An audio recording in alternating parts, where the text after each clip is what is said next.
Hello, friends. Welcome to an academy. This is me, Dr. Siddharth Arora. Today, we are going to have an extended discussion, बहुत लंबा चौड़ा discussion होगा of this recently held exam that is the UPSC optionals of 2025 जिसमें मैं अपना subject को discuss करूंगा that is PSIR political science international relation मैं पेपर 1 और सेक्शन ए और बी आज डिस्कस करूंगा and then in subsequent session हम लोग पेपर 2 को डिस्कस करेंगे। प्लान यहां पर यह है कि मैं तुम्हारे साथ सारे क्वेश्चंस डिस्कस करूं। ऑल्सो आइडिया ये है कि we will also give you a way of how to write an answer. एक स्ट्रक्चर होता है आंसर लिखने का, वो भी मैं तुम्हारे साथ डिस्कस करूंगा। It is not going to be easy for you to attend this session till the end. मैं चाहूंगा कि तुम इस सेशन को बारी बारी बिट्स एंड पीसेस में अटेंड करो। जितनी देर तक तुम्हारी पेशेंस बनी रहती है, जितनी देर तक तुम्हारी कॉन्सेंट्रेशन रहती है, उतनी देर तक एक बार देख लो एंड देयर आफ्टर ब्रेक ले लो, उसको पॉज करो, उसको बाद में वापस वॉच करो, because this is going to be kind of loaded layered discussion जो आसान नहीं होता, specially for a new aspirant जो कि अगले साल एग्जाम दे रहा है फॉर इंस्टेंस, कि वो इतनी जल्दी इसको एब्जॉर्ब कर सके। ऑब्वियसली जो लोग एग्जाम देकर आए हुए हैं, तुम्हारे लिए it will be a good idea of how you have fared in this exam. So let's not waste any more time, right? Let's get down to the business and try and understand. इससे पहले कि मैं start करता हूं, some very important announcements from Unacademy, the Right Foundation course for UPSC 19,999 plus 12 month free extension तुम्हें मिल रहा है। Set like मेरा रेफरल कोड है, इसको यूटिलाइज करो प्लीज। याद रखना ये ऑफर कल खत्म हो जाएगा, offer will end tomorrow, so waste no time. Also बहुत सारे बैचेस आ रहे हैं, चाहे वो हिंदी में हो, चाहे इंग्लिश में हो, चाहे बायलिंगुअल हो। अब तक तो अनअकैडमी अपने आप को साबित कर चुकी है। अब तक ये पता चल चुका है कि the best of the best educators are here, serious educators है, प्रिसाइज प्रोफेशनल पॉइंटेड प्रिपरेशन है। मुझे नहीं लगता you should be looking any further. अगर तुम सच में पढ़ना चाहते हो तो this is the place to go to, and बड़ा ही रीजनेबल प्राइसिंग है। Make sure that you are a part of it.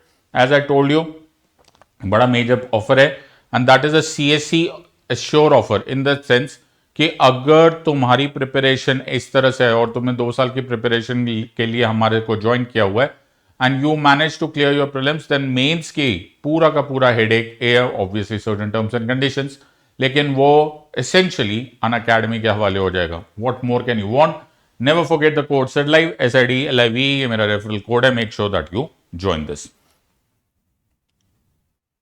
एक एक करके कोर्स करेंगे, एक एक करके क्वेश्चन खत्म करेंगे। As I told you, this is going to be a very लंबा चौड़ा kind of a discussion. Let's try and understand each of them right now. So पहला क्वेश्चन आया हुआ है, explain the philosophical approach to study of political theory. 10 mark का question है। So as I told you and this I have been telling you everyone, चाहे question छोटा हो चाहे बड़ा हो, don't write it like a short note और a long answer जिस तरह से तुम स्कूल और कॉलेज में लिखते हो। आंसर में एक जेन्युइन स्ट्रक्चर होना चाहिए and that genuine structure is based upon introduction, body, conclusion. कभी कभी क्वेश्चंस में सजेशन भी होता है। मैं फिर बोलता हूं, क्वेश्चंस के 4 पार्ट्स होते हैं ब्रॉडली स्पीकिंग। मोस्टली हम 3 पार्ट्स में खत्म करते हैं, लेकिन वो होने चाहिए। दैट इज इंट्रोडक्शन, जिसमें आप प्रेमिस बताते हो, आपको ये समझ में आ जाए, या फिर आप एग्जामिनर को ये समझा देते हो कि मुझे क्वेश्चन समझ में आ गया, आई मोटा मोटा know what is the question all about. Body is that part जिसमें तुम 5-6 क्वेश्चंस को आंसर देते हो, जैसे what, where, when, who, how and why. ये सारे के सारे क्वेश्चंस को जब तुमने आंसर देना होता है, that detail deep dive, that is all understood in the body. And then conclusion, कि जो भी तुमने साबित किया है इंट्रोडक्शन के साथ मैच करता है या फिर बॉडी के साथ मैच करता है, एंड हेंस यू कंक्लूड कि hence this is agreed, hence I have been able to prove, hence we can agree, etcetera etcetera. Sometimes rarely question इस तरह से भी आता है जिसमें यह बात पूछ ली जाती है कि आगे क्या होगा, तो उसमें सजेशन भी दिया जाता है, you know, look further. Anyhow, ये क्वेश्चन सिंपल था। So philosophical approach to political theory में व्हाट आर द कीवर्ड्स जिसके ऊपर तुम्हें ध्यान देना है। So have a look at the board, right. मैंने तुम्हारे लिए आंसर दे दिया है और ये अंडरस्टैंडिंग इस बात पे है दैट पॉलिटिकल फिलॉसफी पर, या जब फिलोसॉफिकल अप्रोच होता है, तो it is primarily normative. Normative word comes from the word norm. Norm as an what ought to be. That is the word. That is where philosophy is different from the empirical part of political science. आमतौर पे हम लोग 3-4 approach से पढ़ सकते हैं of understanding anything for that matter, anything. लेकिन हम लोग क्योंकि political science पढ़ रहे हैं तो क्या we can have a normative approach or we can have an empirical approach, in which empirical approach is primarily data centric, in the sense what is, as opposed to the normative concept जिसमें यह है कि what ought to be, what should be. So when you are looking at philosophical approach, और मैं फिर यही बात बोलता हूं, this is what I always tell my learners, कि कभी भी इसको डिस्टिंग्विश या एग्जैक्ट रेड लाइन नहीं होती दोनों के बीच में. Even Aristotle, who is more or less considered to be a political philosopher, was also doing data analysis and data crunching. He had at one stage done a comparative analysis of 158 constitutions which were prevalent at that time. लेकिन the context here is कि हम फिर भी उनको philosopher के concept में डालेंगे. So the point here is कि जब हम लोग इंट्रोड्यूस करेंगे, so it is more about normative analysis, जिसमें थॉट एक्सपेरिमेंट्स होंगे, जिसमें एथिकल डिबेट्स होंगी, एब्स्ट्रैक्ट प्रिंसिपल्स होंगे, और हम लोग वैल्यू सेंट्रिक वगैरह. Now please understand here when I say the word value, please keep looking. मैं एक साइड पर हूं ताकि तुम लोग लिखते भी चले जाओ. When I speak about the word value here, what value am I speaking about? ये value मतलब तुम 1, 2, 3 value मत समझो. Value as in, is it good, is it bad, is it rational, it is irrational, is it for justice, it is for injustice, and so on and so forth. So political philosophy में you will again, so you go back to the introduction. तो तुमने introduction दे दिया कि ये मेरी political philosophy है, fundamental questions है, etc etc. Normative analysis आ रहा है और नॉर्मेटिव एनालिसिस को एक्सप्लेन भी तुम कर सकते हो in the main body. These are the, please understand, ये मेरा आंसर है. इस आंसर में कोई कमी नहीं है. This is a 10 on 10 kind of an answer, but 10 on 10 तुम्हें मिलता नहीं है. द रीजन टू यहां पर यह है कि हर एक का अप्रोच अलग होना चाहिए, बट ये कीवर्ड्स वहां के वहीं रहेंगे. So the word here is there are abstract principles. इसी चीज को बाद में क्रिटिसाइज कर दिया गया, और क्रिटिसाइज ऐसे किया गया जैसे हैकर की एक बड़ी फेमस स्टेटमेंट थी that actually political science has been reduced to an unending debate between armchair political philosophers.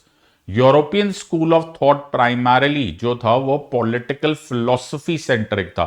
Greece का, रोम का concept was primarily more normative. मैं फिर बोल रहा हूं, dominated by normative methods. Political philosophy ज्यादा थी. And then came world war two. World war two के आते आते, इनफैक्ट उससे थोड़ा सा पहले भी, लेकिन वर्ल्ड वॉर टू के आते ही अमेरिकन ज्यादातर डोमिनेट करने लग गए, specially with the formation of the American political science association, जिसे एप्सा बोला जाता है. और उस केस में अचानक the American approach started entering, that was primarily behaviourism. Then we can talk about David Easton and so on and so forth. So the point यहां पर यह कि उसे systems theory they the. Systems theory is completely data centric. ये input है, ये output होगा. This is the environment. Very similar to physical sciences. Physical sciences like physics etc. is always input output dominated within a particular environment, और उसमें एक feedback होता है. जैसे टेम्परेचर बढ़ने लग जाएगा तो एयर कंडीशन बंद हो जाएगा, जैसे टेम्परेचर घटने लग जाएगा तो एयर कंडीशन चालू हो जाएगा. ही रिड्यूस दिस, और rather he change the entire structure from a normative theory to more of an empirical theory. So अगर मैं फिलोसॉफिकल अप्रोच की बात करूंगा, सो द कंटेंट प्रिस्क्रिप्टिव है. इसमें एथिकल वैल्यूज की ज्यादा बातें हो रही है, इसमें मॉरल प्रिंसिपल्स की ज्यादा बातें हो रही है. And that is the entire context कि इसमें एक अप्रोच था. If you look at Plato, he was talking about some ideal approach. कोई कैलीपोलिस का कॉन्सेप्ट, यूटोपिया का कॉन्सेप्ट. ऐसे टाइम पर बहुत अच्छा कोट लियो स्ट्रॉस का है. उसे इस political philosophy the attempt to replace opinion about the just by the knowledge of the just. Knowledge की बात हो रही है इंस्टेड ऑफ एक्चुअली सीइंग कि है क्या, ऑन ग्राउंड रियलिटी क्या है. अगर तुम 10 मार्क्स के क्वेश्चन के लिए इन सारे पॉइंट्स को टच भी करते हो, more or less your job is done. And it and spice it, pepper it with certain quotes, more or less your work is done, your home. तो आई थिंक मैंने तुमको सारे समझा दिए. Make notes of this. I think everyone will agree. Let's look at the next question. Next question is write a note on the relationship between equality and liberty from multicultural perspective. 10 marks के लिए इतनी मेहनत करना पड़ता है, लेकिन करना पड़ता है. That's the name of the exam. So here we are talking about, देखो इसको पहले don't start pouncing upon the answer. Yes, वैसे तुम्हें लिखना बड़ी जल्दी होता है, लेकिन क्विकली तुम्हें एनालाइज कर देना होना चाहिए कि व्हाट आर द डिमांड्स. पहला है relationship between equality and liberty, और दूसरा है from multi cultural perspective. So in other words, मैं कभी भी यहां पर, तुम please don't start writing short note on liberty and equality, don't start doing this. लेकिन मुझे यहां पर लिबर्टी और इक्वालिटी के बीच के रिलेशनशिप करने from various cultural concept. So let's go one by one. Introduction बहुत अच्छा होगा. सो सबसे important is equality and liberty abstract नहीं होते. ऑलराइट, ऐसा लगता है कि लिबर्टी और इक्वालिटी बिल्कुल ही अलग वाली चीज है, बट इनके अंदर एक बड़ा मेजर संबंध है. सो इनफैक्ट अगर तुम्हें कॉन्स्टिट्यूएंट असेंबली डिबेट्स भी याद हो जाए, तो वहां पर भी एक कॉन्सेप्ट आया था कि liberty can not be separated from equality, equality can not be separated from liberty, and liberty and equality can not be separated from fraternity. This is obviously Baba Saheb's own statements on the last address made by Baba Saheb at the Constituent Assembly. Anyhow, let's try and focus on the question at hand. Right? So, liberty, equality, fraternity तुमने French Revolution में देखा हुआ है. So, let us look at the Western liberal condition. So, the context here is the equality का concept और liberty का concept में, Western concept में L, liberty starts dominating. Please understand, when I say liberty starts dominating, it does not mean कि there is a detachment from equality. समझने की कोशिश करो. So liberalism got kind of intermingled with free market economy, with capitalism. Liberty was the essential element जिसके basis पे सब कुछ हो रहा था. A man was supposed to be born liberal. Liberty was supposed to be a natural right. Western concept. इस concept में यह बात बोल दिया गया कि man is a rational being, man को अलाउड होना चाहिए. In fact the man is an atomistic man, he is one single self floating entity. उसको किसी की चिंता नहीं होनी चाहिए. He should be able to do whatever he wants to do. In fact classical liberalism was hugely based on the concept जिसको बोला गया possessive individualism. Now what is possessive individualism? Possessive individualism में यू कैन अंडरस्टैंड दिस और you can gather your thoughts around कि मैंने किया है यार, मैं इंडिविजुअल था, आई वर्क हार्ड, ये मेरी प्राइवेट प्रॉपर्टी है, I have done this, I don't owe anything to the society. मतलब अगर मैं आगे अपनी मेहनत पर, अपने कैपेबिलिटी पे भागता चले जाऊं, I can reach the peak of success. मुझे कोई खास फर्क नहीं पड़ता कि सोसाइटी का क्या होगा. Obviously later on T H green के कॉन्सेप्ट, तो ऑक्सफोर्ड आइडियलिस्ट बाद में आए, उन लोगों ने इसमें एक मॉडर्न लिबरलिज्म का कॉन्सेप्ट डाला जिसमें बोला कि ऐसे नहीं करना होता, सोसाइटी को भी साथ में लेकर आना होता है. हैविंग सेड सो, एटलीस्ट क्लासिकल लिबरलिज्म तक इक्वालिटी की बात हो रही थी, लेकिन इन अ सेकेंडरी रोल. उसमें एक वर्ड हुआ that was called as equality of opportunity. What does that mean? उसको बहुत अच्छी तरह से समझाया जाता है कि हमारा स्टेट का काम है तुमको सीढ़ी दे देना, लैडर दे देना, उस लैडर पर चढ़ना तुम्हारा काम है. Equality of opportunity is where it stops, otherwise it was primarily survival of the fittest. तो liberty becomes on a higher footing as oppose to the secondary concept of equality. Having said so, I am not saying that they were completely detached, but yes, liberty was the one जो आगे था. Let's फटाफट quickly compare it to socialist और Marxist concept. It was a complete flip over. In that sense उन्होंने बोला कि let's have equality becoming primary. In other words, उन्होंने बोला कि लिबर्टी, इक्वालिटी के बिना सोसाइटी में चलेगा कैसे? इनफैक्ट उन्होंने इक्वालिटी को एक नया टर्म दिया and that was equality of outcomes. You can keep writing this, right. So उन्होंने इक्वालिटी ऑफ आउटकम्स की बात बोला. उन्होंने बोला कि जब तक इक्वालिटी नहीं होगी तब तक होगा क्या, एक आदमी आगे बढ़ता चले जाएगा, the other ones would be left behind. The ones who will be really far ahead will start exploiting those who have been left far behind, and this is no way of living. तो liberty actually सिर्फ नाम की रह जाएगी, formal रह जाएगी, उसमें reality तो रही नहीं. सो उन्होंने बात करनी स्टार्ट कर दी इक्वालिटी ऑफ आउटकम्स की. तो actually socialism was primarily based on the concept of equality with liberty following suit. And then comes the Indian context, which was a mixture, right? So that is the entire context कि हमारे यहाँ पर वही मैंने अभी जो पता कि without liberty equality does not matter, without equality liberty does not matter, and in fact without liberty and equality fraternity does not matter, or rather without fraternity liberty and equality does not matter. So तुम्हें इन दोनों multicultural पूछा गया है, so you have to make sure that you spend some time discussing about each of these concepts. So in liberty, or rather in liberalism, which was intermixed with capitalism, L dominates. In socialism, the equality concept dominates. So मैंने यहां पर लिख दिया है, no one size fits all. Cultures interpret the balance differently. Some see liberty as leading to equality, others say equality must precede liberty. Amartya Sen का ये quote I have added, liberty and equality are not rivals but partners. Without equality of opportunity, liberty is the only for the privileged. So always remember that आपका answer should be supported by certain quotes. I hope this picture is clear. मैंने easy words में बता दिया. 10 marks के लिए तुम इतना लिख कर आ गए, I think तुमने practically overkill ही कर दिया है. Don't worry on this part. I think you'll fetch very good marks. Let's go for the next question. Explain the Macpherson's views on power. ये क्वेश्चन इतने बार रिपीट हो जाता है, राइट. ये फेवरेट क्वेश्चन है, you know, the dal roti question, right.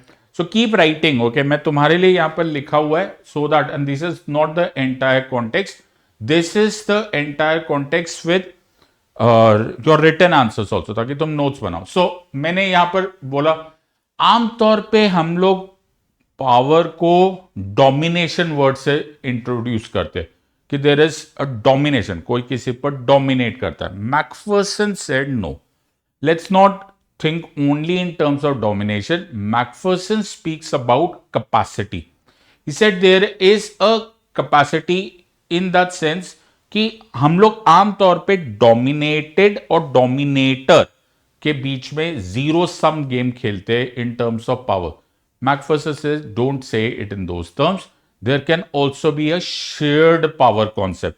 So that shared power concept here is with Macpherson. In fact, it's a but an interesting concept is कि the question that was just preceding this, liberty and equality का that intermix could also be utilized in Macpherson's power concept. So he defined two types of powers. एक powers होती है which are extractive powers, जिसमें as a said एक dominator होता है, एक dominated होता है. He does it, he utilizes power for his own advantage. The other one is developmental power. इसमें यह है कि we can enhance the powers of each other also. हम तुम्हारे लिए कैपेसिटी बिल्डिंग भी कर सकते हैं in terms of Macpherson. So there are two facets of power as Macpherson define. So अगर मैं लिबरल डेमोक्रेटिक वे बोलूंगा तो कैपिटलिस्ट सोसाइटी और का कॉन्सेप्ट क्या है, उन्होंने ये बात बोल दी कि सारी पावर, ये मुझे ऐसा लग रहा है इस क्वेश्चन पेपर में एक ट्रेंड है, और तुम्हें धीरे धीरे रियलाइज होगा. जैसे इसके थोड़े टाइम के बाद एक और क्वेश्चन आया, and that is about the elitist concept of democracy. वो भी एक क्वेश्चन आया हुआ है. तो इसका मतलब है ये यहाँ पर कहीं ना कहीं सोशल जस्टिस वाला शेयर्ड पावर का कॉन्सेप्ट का थीम है इस पूरे PSI या पेपर 1 में. एनी हाउ, इसमें लिबर्टी, इसमें there is a critique. Macpherson's power concept में एक क्रिटिक है of the what was happening in capitalism. उसमें पावर को होर्डिंग दिखाई है. द कैपिटलिस्ट जो है, he is trying to hoard power, all the advantages उसके पास है, leading to a potentially essentially an exploitative society. Democracy का एक्चुअल मिशन होना चाहिए कि शेयर्ड पावर हो. वी जॉइन हैंड्स टुगेदर ताकि हम अपना पोटेंशियल फुली रियलाइज कर सके. is something you may be struck with some concepts of positive liberty with this part, but don't put it over here. तुम उसको सोचो, इसको मैकफर्सन्स पावर को मैकफर्सन्स पावर में डालो. A beautiful quote. Power is the capacity of individuals to develop their human potential, not merely the ability of some to dominate others. Simple सी बात है. So don't think of power as a zero sum game. Think of power as a shared ability. We can join hands to bring about changes in the lives of other individuals. This is what Macpherson define कर दो. दो part, एक the extractive power, एक the developmental power. Extractive power जिसमें हम exploit करते हैं, अपने फायदे की बात करते हैं. डेवलपमेंट पावर हम सब साथ साथ है. Simple question, 10 marks. I think very beautifully you can complete this question. Next question, mention the difference between Italian and German brands of fascism. ये मेरे ख्याल से सिंपल सा क्वेश्चन था, इसमें ज्यादा कोई टेंशन था नहीं. फैशिज्म ज्यादातर लोग जो पढ़ते हैं वो एक छोटा सा चैप्टर है, but once you understand this more or less the things are figured out. Any which ways, इसको मुझे जो चैलेंज लगा इसमें, उसमें यह था कि ये सिर्फ 10 मार्क्स का था. So how do I compact it, right. So मुझे इसको कॉम्पैक्ट करने में बड़ा इंपॉर्टेंट कॉन्सेप्ट था. सिर्फ एक बात याद रखने वाला बात है, जिसके अराउंड इसमें आंसर लिखना. वो आंसर ये है कि when I say German brand of fascism, that is a Nazism concept, Hitler's concept, it is race dominated, Aryan race dominated, as oppose to Mussolini's concept, जो रेस डोमिनेटेड हुआ था लेकिन वो बाद में हुआ था. इनिशियली वो सुप्रीमेसी ऑफ द स्टेट की बात करता था. So it was a true blue so called fascism. So Italian concept, Italian fascism was about supremacy of the state as opposed to German fascism, which is supremacy of the race. I am again saying थोड़ा बहुत वहां से यहां का भी overlap है और थोड़ा बहुत वहां पर भी इसका भी ओवरलैप है. लेकिन सिंस क्वेश्चन ये पूछा गया तो Mussolini's concept was primarily state है, सब कुछ स्टेट है, as oppose to the German concept जिसमें बात बोला गया कि एक supremacy of the Aryan race है, जर्मन्स है, जर्मन्स आर्यंस है, और आर्यंस क्योंकि सुप्रीम है तो उनको एक बड़ा लेग रूम होना चाहिए, उनके पास बड़ी जगह होनी चाहिए, इतनी कॉन्सेंट्रेटेड छोटी सी जगह पर नहीं रहना चाहिए. वर्ड यूज किया गया लेबेनस्ट्रॉम. सो यहां तक तुम लोगों ने अगर फर्स्ट इंट्रोडक्शन में इतना डाल दिया तो एग्जामिनर हैज अंडरस्टूड कि तुम्हें तो मालूम ही है, बिकॉज ये एक लाइन में ये थॉट तो तुमने बता दिया. That's actually answering this question. Just think of this as a multiple choice question. But now that you have थोड़े से time, so quickly go to the answer. Italian fascism under Mussolini, इसमें nationalism की बात हो गई, state supremacy की हो गई, Roman glory की बात हो रही थी, और obviously एक अलग ही अलग concept था with state being dominated. Please याद रखना, initially it was less focused on race, it was more state dominated, लेकिन धीरे धीरे धीरे धीरे it started also talking about kind of race, but primarily it was state dominated. That's how you do it. And when we come to German fascism, so आपको मैंने word use कर दिया, that was Aryan supremacy. उन्होंने जानबूझ के juice को dominate करना किया या जूस को टारगेट किया. एंटीसेमिटिज्म का कॉन्सेप्ट था. टोटलिटेरियन कंट्रोल था. टोटलिटेरियन कंट्रोल में आइडियोलॉजी, तुम्हारी विचारधारा को डोमिनेट किया जाता है. बोला गया एक सिस्टमैटिक मीडिया को यूज करके, all the mechanisms of the state को यूज करके ये बोला गया कि जूज वर द वंस जिसकी वजह से सारी प्रॉब्लम्स हुई है. Jews are the ones which have loss caused the loss of Germans. उसकी वजह से हमारा सेल्फ रिस्पेक्ट खत्म हो गया. They are the ones who are villain, and that is why this the entire totalitarian ideology थी वॉज मेड टू बिलीव कि जो वो बोल रहा है हिटलर वो ठीक था. Finally led to Holocaust and of course the Second World War. So all of this concept, okay, race की बात हो रही थी. ऑन द सरफेस ये दोनों सिमिलर लग रहे थे. द अंडरलाइंग रीजंस में बहुत फर्क था. This was more about power consolidation, this was more about racial domination. ये कंक्लूजन में जरूर डाल देना. वैसे दिस इज जो तुमने इंट्रोडक्शन में फर्स्ट 2 लाइन्स में लिखा था उसी को एक्सपैंड करने का टाइम था with these parts, and then you can pepper it with certain words. So first up make sure that introduction में तुम सारे पॉइंट्स प्रूव कर दो. एनी हाउ आई थिंक मेरे ख्याल से ये क्वेश्चन सिंपल था. लेट्स लुक एट, ये जैसे मैंने तुम्हें बोला था, this exam is revolving around certain concepts of social justice. So elite theory of democracy. So first you have to understand the inherent paradox. इसमें एक inherent paradox है. The paradox is कि हम लोगों ने जब डेमोक्रेसी की डेफिनेशन देखी है तो हम लोगों ने बोला very famous Lincoln's definition, government by the people, of the people, for the people, आम आदमी का राज, जनतंत्र. But does it true? In fact, the records will tell you that this is not actually happening. There is always concentration of power. Democracy होते हुए भी concentration of power amongst the select few. ये है elite power of, elite concept of or elite theory of democracy. That what you are seeing is not necessarily true. What is happening is that ये सारा का सारा concept जा रहा है towards an elite concept. Power एक जगह पर कॉन्सेंट्रेट होती जा रही है. दिस इज द प्रेमिस जो आपको एग्जामिनर को first stop in the prima facie you will have to explain. If you not able to explain that, examiner को लगेगा you are just beating around the bush, which will not be doing. So hit the nail on its head right in the introduction. I know, guys, what you're talking about. So this is absolutely clear. Democracy promises to be ruled by the people, but elite theories say that's simply not true. The record speaks for itself. Power is always concentrated in the hands of the few. कुछ influential लोगों के पास होती है. So now 3-4 लोगों का theory समझो, Pareto, Mosca, Schumpeter, you can say this. I think इसमें अपनी एक्सप्लेनेशन मत देना. It is always better कि you rely yourself or rely on the theory of the giants, so to say. Scholars के concept. So Pareto बोलता था कि society is governed by an elite circulation. New elites replace old ones while the masses never rule. Masses की कभी बारी नहीं आती. कभी एक ग्रुप बड़ा पावरफुल होता है and then that entire powerful group हो सकता है उसको दूसरा एलीट ग्रुप ही रिप्लेस करता है. Then you look at Mosca again says कि डेमोक्रेसी में कुछ बदलता नहीं है. It's only the method of recruitment, in the sense कि तुम सरकार कैसे चुनते हो, राइट, सिर्फ उतना बदल रहा है. यू आर जस्ट उस मेथड से चुनकर, राइट, वो तुम दूसरी सरकार को बिठा देते हो. कहीं इलेक्शन है, कहीं प्रेसिडेंशियल है, कहीं पार्लियामेंट्री है, etcetera and so on so forth. But जो एसेंशियली द स्ट्रक्चर है that remains the same. I have written everything, you can just copy that as and when you want to. I think yeah, these are the standard ones. You can always write the iron law of oligarchy. कि oligarchy मतलब olig is in less number, archy is in rule.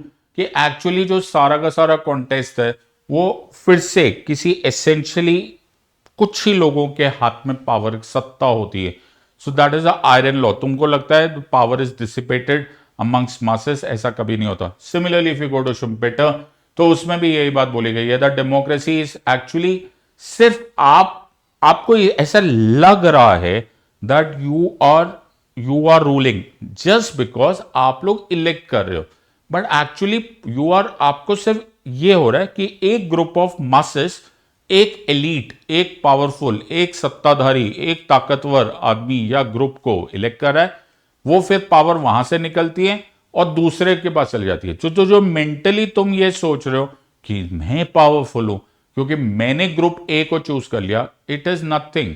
वो फिर थोड़ी देर के बाद group B को लगता है कि वो पावरफुल है बिकॉज उनके जो नुमाइंदे हैं, उनके जो रिप्रेजेंटेटिव्स हैं वो इलेक्ट हो गए. इन अ वे ये 4 बहुत जबरदस्त एग्जाम्पल्स हो जाएंगे और इससे ज्यादा तुम्हारे पास टाइम भी नहीं है और तुमने सारे थिंकर्स को एक साथ डाल दिया.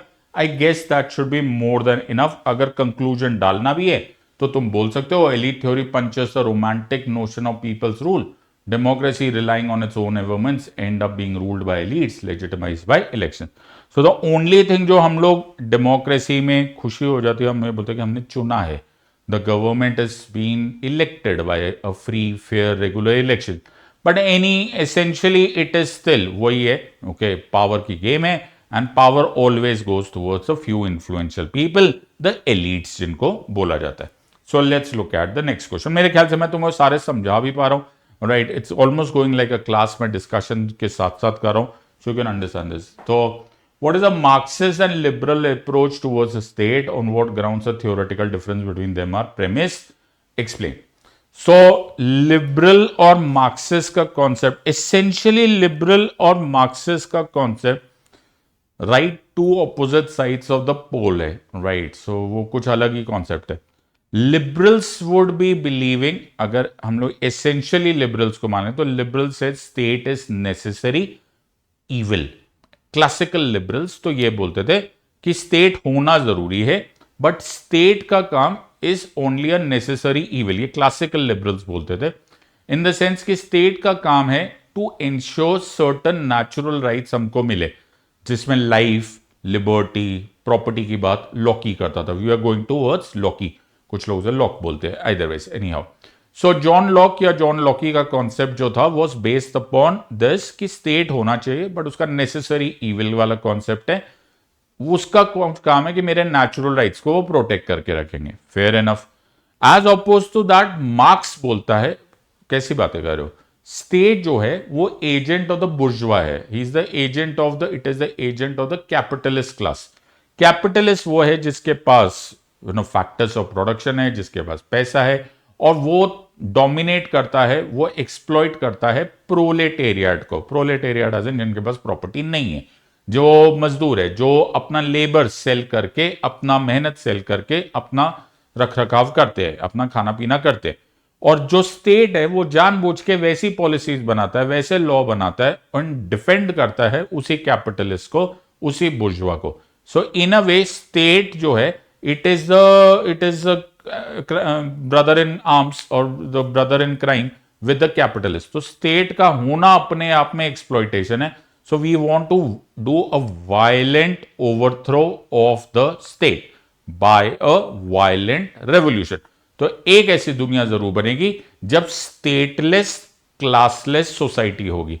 सो लिबरल्स और इनका कॉन्सेप्ट ही बिल्कुल ऑपोजिट होगा. लिबरल्स बोले स्टेट तो होना चाहिए. इनफैक्ट मॉडर्न लिबरल्स आते आते तो पॉजिटिव लिबर्टी भी आने लगे, कि बोला कि स्टेट का काम केवल नेगेटिव नहीं है, मतलब स्टेट का काम केवल एक्सटर्नल इंपेडिमेंट से बचाना नहीं है, वो तुम्हें हेल्प भी करेगा to provide you with opportunity to become the best version of yourself. तो इन अ वे लिबरल्स यहां पर और मार्क्स यहां पर, और ठीक दोनों opposite. And that is no surprise कि the two of them became the biggest rivals all throughout the history of human kind. So that is the entire context. मैंने तो तुमको यहां से लिखा है नहीं, तो मुझे लगा तुम इंट्रोडक्शन लिख रहे हो. So the two approaches fundamentally conflict. Liberals view the state as a protector of rights. Marxists see it as a tool for class domination. ये स्ट्रक्चरल है, आइडियोलॉजिकल एंड इररिकंसिलेबल है. What does that mean? ये कभी match ही नहीं हो सकता, because एक बोल रहा है कि होना चाहिए, एक बोल रहा है कि यही दुश्मन है.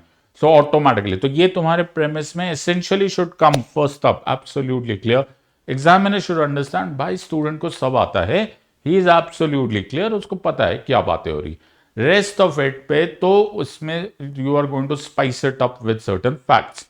तो इसको फैक्ट्स को स्पाइस अप करना कुछ खास मुश्किल होगा नहीं. Once you understand liberal approach देख लो. स्टेट न्यूट्रल होना चाहिए कंपीटिंग इंटरेस्ट का, protecting individual liberty, rights, rule of law. Legitimacy consent से आती है, it plays a limited role by safeguarding order, property and markets. Please understand यहां पर क्लासिकल लिबरल्स का ज्यादा कॉन्सेप्ट आ रहा है, बट ऐसा नहीं था कि धीरे धीरे ग्रीन का कॉन्सेप्ट आते आते वी अंडरस्टूड, पॉजिटिव लिबर्टी का कॉन्सेप्ट आते आते वी अंडरस्टूड कि इनका ये भी कॉन्सेप्ट है कि they will also give you the capacity building, तुम you become the best version of yourself. Go on the other side of the rope and then you will see Marx waiting. Marx बोलता है ये उल्टा है. State as a tool of class domination है. ये बुर्जुआ यानी कि कैपिटलिस्ट, यानी कि जो उनके जिनके पास पैसा है, the newly arrived middle class. Law and rights disguise exploitation. State will eventually wither away in a classless society post revolution. तो ये तो उल्टा ही कर रहा था. So that's the entire context. देखो we can deep dive into this in 100 different ways. जैसे मैं बहुत सारे लोगों को ये बात समझाता हूं कि लिबरल्स ने कम्युनिस्ट के खिलाफ और कम्युनिस्ट ने लिबरल्स के खिलाफ इन नंबर ऑफ नैरेटिव्स भी क्रिएट किए थे. मेटा नैरेटिव्स थे बट थे. जैसे मार्क्सिस्ट बोलते थे ये लिबरल्स ऐसा झूठ बोलते, तुम लोग को इक्वालिटी ऑफ अपॉर्चुनिटी बोलते, बट है कहाँ, या तो नेपोटिज्म है, राइट. इक्वालिटी ऑफ अपॉर्चुनिटी की बात ही नहीं है, सब झूठ है, ये सब एक्सप्लॉयटेशन के अलग अलग नाम है. जो स्टेट है वो खुद ही एक्सप्लॉयटेटिव है एटसेट्रा. तो यहां पर इसी वजह से होता था. इनफैक्ट एक मार्क्स का बड़ा फेमस कॉन्सेप्ट था, वो था कि religion is the opium of masses. मतलब एक तरह से तुम्हें नशा दिया जा रहा है. स्टेट एक तरीके से तुमको एक सुपर स्ट्रक्चर बनाकर इस तरह से तुमको तंग कर रहा है कि तुम्हारे ना माइंड में ये आ जाता है कि थोड़ा दुख रहेगा, थोड़ी कमी रहेगी, थोड़ी गरीबी रहेगी, तो हम ठीक है, कोई बात नहीं, ये जन्म नहीं तो अगला जन्म में ठीक हो जाएंगे, बाद में जाके आफ्टर लाइफ में ठीक हो जाएंगे. तो ये वाला कॉन्सेप्ट है. तो यहां पर एक तरह से मार्क्स थोड़ा सा रिलीजन के खिलाफ बात कर रहा था. वाइल अगर तुम अमेरिका की बात करो which is a liberal country, तो एक बार उनका डॉलर निकाल के देखना, यूनाइटेड स्टेट्स डॉलर, तो उसमें लिखा होता है इन गॉड वी ट्रस्ट। देखो पढ़ना होता है, पॉलिटिकल साइंस पढ़ने और पढ़ाने का एक स्टाइल होता है। इन गॉड वी ट्रस्ट, अरे बाबा गॉड वी ट्रस्ट क्यों लिखा हुआ है? बिकॉज पूरा लॉकी का कॉन्सेप्ट वॉज बेस्ड अपॉन कि हम लोग इसीलिए लॉ फॉलो करते हैं, हम लोग इसीलिए अच्छे लोग हैं, रैशनल बीइंग है, बिकॉज हम गॉड में मानते हैं। कहीं ना कहीं गॉड की हमें डर होता है। सो गॉड के नाम पर हम लोग चल रहे, इसलिए यूएस में ये बड़ा कॉमन है। जब भी आप लिबरल पढ़ोगे ना, तो हमेशा study USA, better to study. In fact Jefferson, Madison, ये सब लोग लॉक के ही फैन थे। एनी हाउ, आप देखो यहाँ पर कॉन्सेप्ट कितना इंटरेस्टिंग हो जाता है। तो एक एक ग्रुप जो है, जो लिबरल्स वाले, वो गॉड की इतनी बात कर रहे हैं, very essential element of their entire political philosophy, as opposed to the concept of Marx, who would be essentially against God, or rather non-God, if not against God. And the liberals carried this narrative all the way home. And the liberals said, देखा, हम तो बोलते ही थे, ये लोग God में ही नहीं मानते, गॉड में नहीं मानते मतलब ये लोग सेटन में मानते हैं, ये इविल में मानते हैं। And they made a own narrative out of this. While Marx would continue calling them as exploitative, they would start calling them as cruel, and that's what the story is. So वो बड़ा interesting discussion हो जाता है, but you don't have the time to do all of that. So इसको describe कर दो, okay, theoretical discuss कर दो, लिबरल्स को स्टेट का क्या कॉन्सेप्ट है और लिबरल्स का क्या कॉन्सेप्ट है। So you can always define, and that's more than enough for this part. Next, Karl Popper presents a defence of the open society against its enemies. So ये बड़ा ही इंटरेस्टिंग क्वेश्चन है। In fact Karl Popper का की खुद की book ही थी, this was the open society and its enemies, right. ये पूरा के concept again, what is Popper saying? Popper says कि बहुत सारे लोगों को डेमोक्रेसी से बहुत सारे एतराज है। Yes, there are 100 different problems with relationship to democracy, but democracy seems to be the only panacea against totalitarianism और ऑथोरिटेरियनिज्म। ही सेड कि ये एक ही ऐसा तरीका है जिससे आप पीसफुली अपने प्रॉब्लम्स को रिजॉल्व कर सकते हो और टिरेनी, तानाशाही नहीं होने दे सकते। सो it is the context here is, आमतौर पे स्पेस हमेशा अवेलेबल हो जाती है इन अ सोसाइटी जहां पर कोई ऑथोरिटेरियन तानाशाह एंटर कर जाता है। The only way to do that is the distribution of power और डिसिपेशन। एक ओपन सोसाइटी की बात हो जाए, अगर तुम यहां पर नोटिस करो तो जब हम ओपन सोसाइटी की बात करते हैं तो वी सेड कि पावर किसी के पास भी जा सकती है, कोई भी डिबेट कर सकता है, कोई भी डिस्कशन कर सकता है, कोई भी फैसला कर सकता है, कहीं से भी इनपुट आ सकते हैं। Do you realize? तो ऐसे ऐसे रटोगे तो तुम्हें आएगा नहीं, but just think about it. Can we just run to Plato? What? Yes, देखो मैं तुम्हें क्या एग्जांपल दे रहा हूं।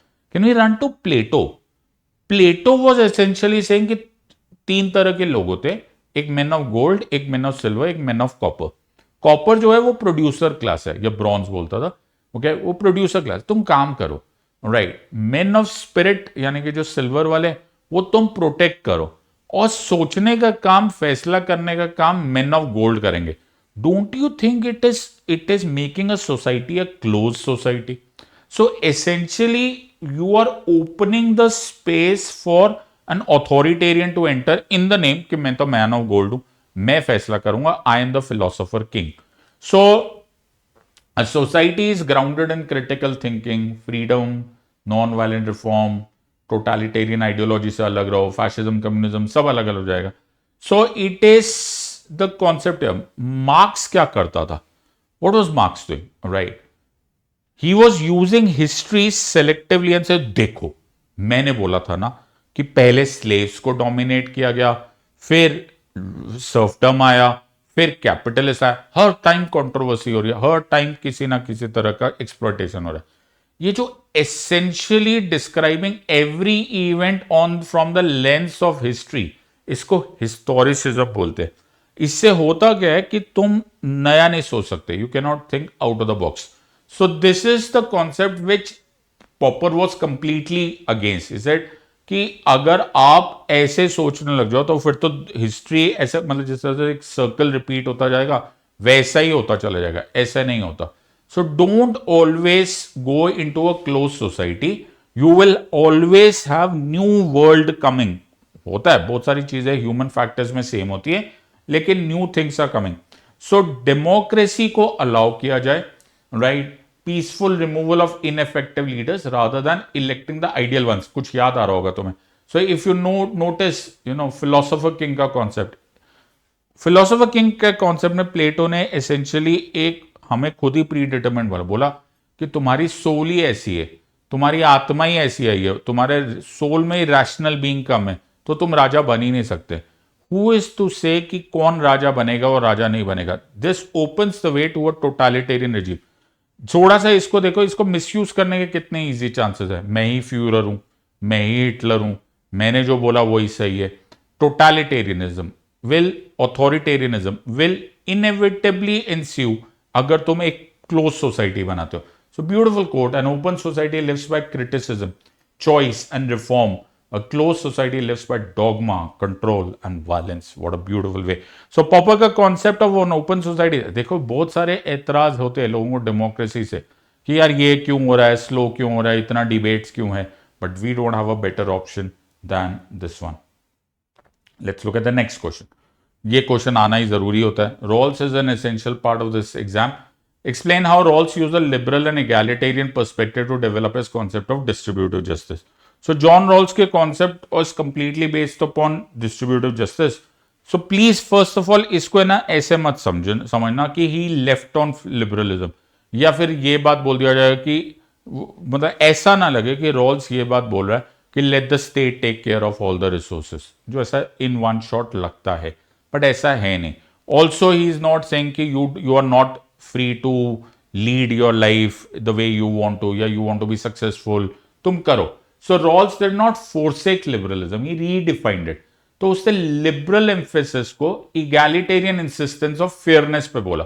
तो उसने बोला कि देखो अभी तक, आज से थोड़ी देर पहले, अभी से थोड़ी देर पहले हमने एक क्वेश्चन बोला था कि लिबर्टी और इक्वालिटी में, लिबरलिज्म में लिबर्टी लीड कर रहा था, इक्वालिटी प्रैक्टिकली सेकेंडरी हो गया था, एज अपोज टू सोशलिज्म जिसमें इक्वालिटी लीड कर रहा था और लिबर्टी प्रैक्टिकली रिडंडेंट, या फिर बोला था कि अदरवाइज फॉर्मल हो जाएगी.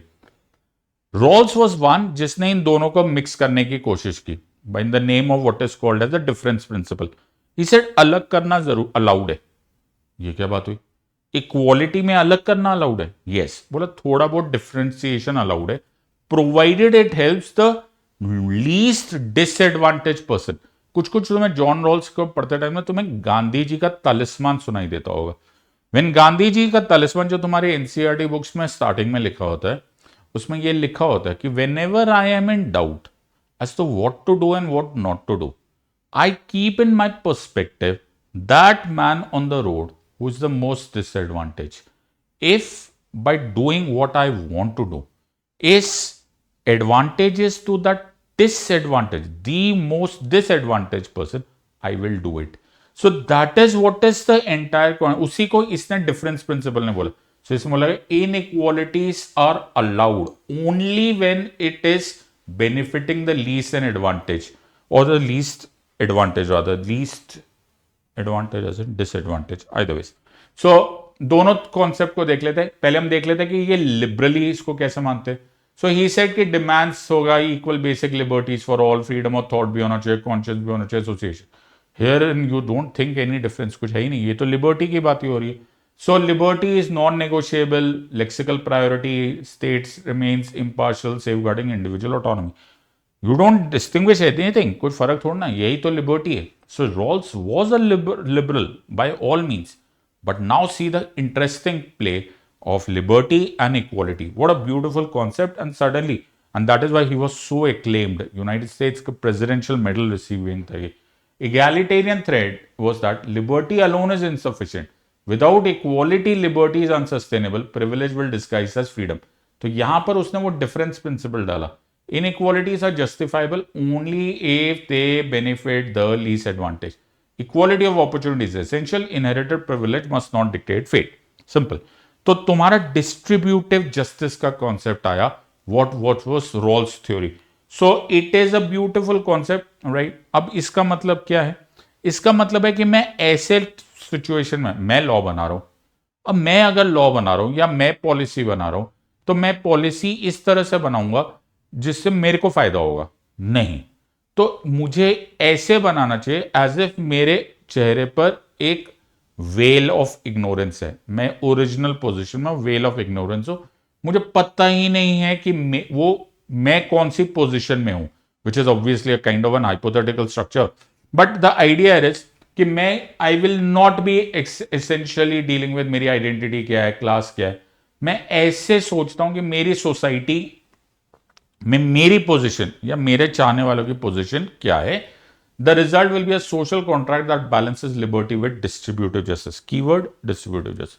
तो मैं मोर ऐसा अपने फायदे के लिए नहीं बनाता, which is essentially the entire reason of जिसकी वजह से एक्सप्लॉयटेशन होता है या पावर कॉन्सेंट्रेशन होता है, वो होगा नहीं. I think this is a beautiful way of answering.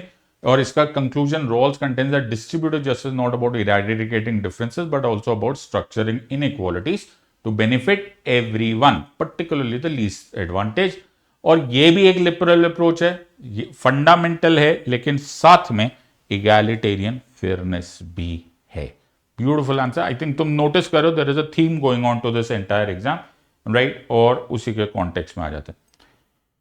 फिर आता है provide a comparative analysis of behavioural and institutional approach to the study of political theory. ये 20 मार्क्स का क्वेश्चन है, so you can actually deep dive into institutional approach as well as behavioral approach. Now यहां पर एक problem, you have to understand this part. Institutional approach comes from a conservatist approach. Conservatist, okay. कभी कभी हमें ऐसा लगता है कि सिर्फ इंस्टीट्यूशंस ठीक होती जा रही है ना, तो उन्हीं पिलर्स के बेसिस पर हमारा पॉलिटिक्स चलता रहेगा. लेट्स से कैन वी से कि हमारे हमारे समाज में या हमारे दुनिया में जैसे जैसे पार्लियामेंट डेवलप होता गया या जैसे कोर्ट के जुडिशियल प्रोसेसेस डेवलप होते गए, वैसे वैसे धीरे धीरे हमारी डेमोक्रेसी इंश्योर होती गई. क्या पता, हु नोस. इंस्टीट्यूशनलिस्ट वुड बिलीव कि ऐसा ही हुआ. जैसे जैसे इंस्टीट्यूशंस डेवलप हो रहे, डेमोक्रेसी डेवलप होता है, रूल ऑफ लॉ डेवलप होता जा रहा है, वैसे वैसे हम लोग उसको फॉलो करते करते हम समझ सकते हैं कि हमारे पॉलिटिक्स कैसे डेवलप हो रहे. ये सब कंजर्वेटिव थॉट है, right. Similarly you can also call this in terms of monarchy also. राजाशाही थी, अब नहीं है, and so on and so forth. So institutional rely on official records while behaviouralist, word क्या है, बिहेवियर. तो बिहेवियरल जो कॉन्सेप्ट है वो कॉन्टेक्स्ट आएगा विद रिलेशनशिप टू कि लोग कैसे बिहेव करते हैं. Let's try and understand this.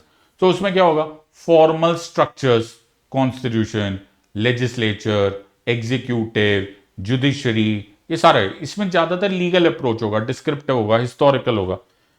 So simple सी बात है, ओके, कि मैंने देखा कि मोनार्की खत्म होगी. अच्छा, मोनार्की खत्म हो गई ना, इसलिए इंडिविजुअल्स को पावर आ गई. फेयर एनफ, बात सही भी लग रही है कहीं ना कहीं. देखो, after a while every approach starts looking और starts making sense. Till the French revolution, in fact prior to French revolution, may be the American revolution और द इंडिपेंडेंस ऑफ अमेरिका, उससे पहले शायद इंग्लिश रेवोल्यूशन ऑल्सो, उससे पहले monarchy was the way to be, right. Now please understand this. Monarchy was the way to be. वहां से ही आता, उसमें धीरे धीरे ट्रेसेस ऑफ पार्लियामेंट आने लग गए, ओके, धीरे धीरे. सो इंग्लिश रेवोल्यूशन में, किंग चार्ल्स के बीहेडिंग में, you know, all of that stuff आने लग गया.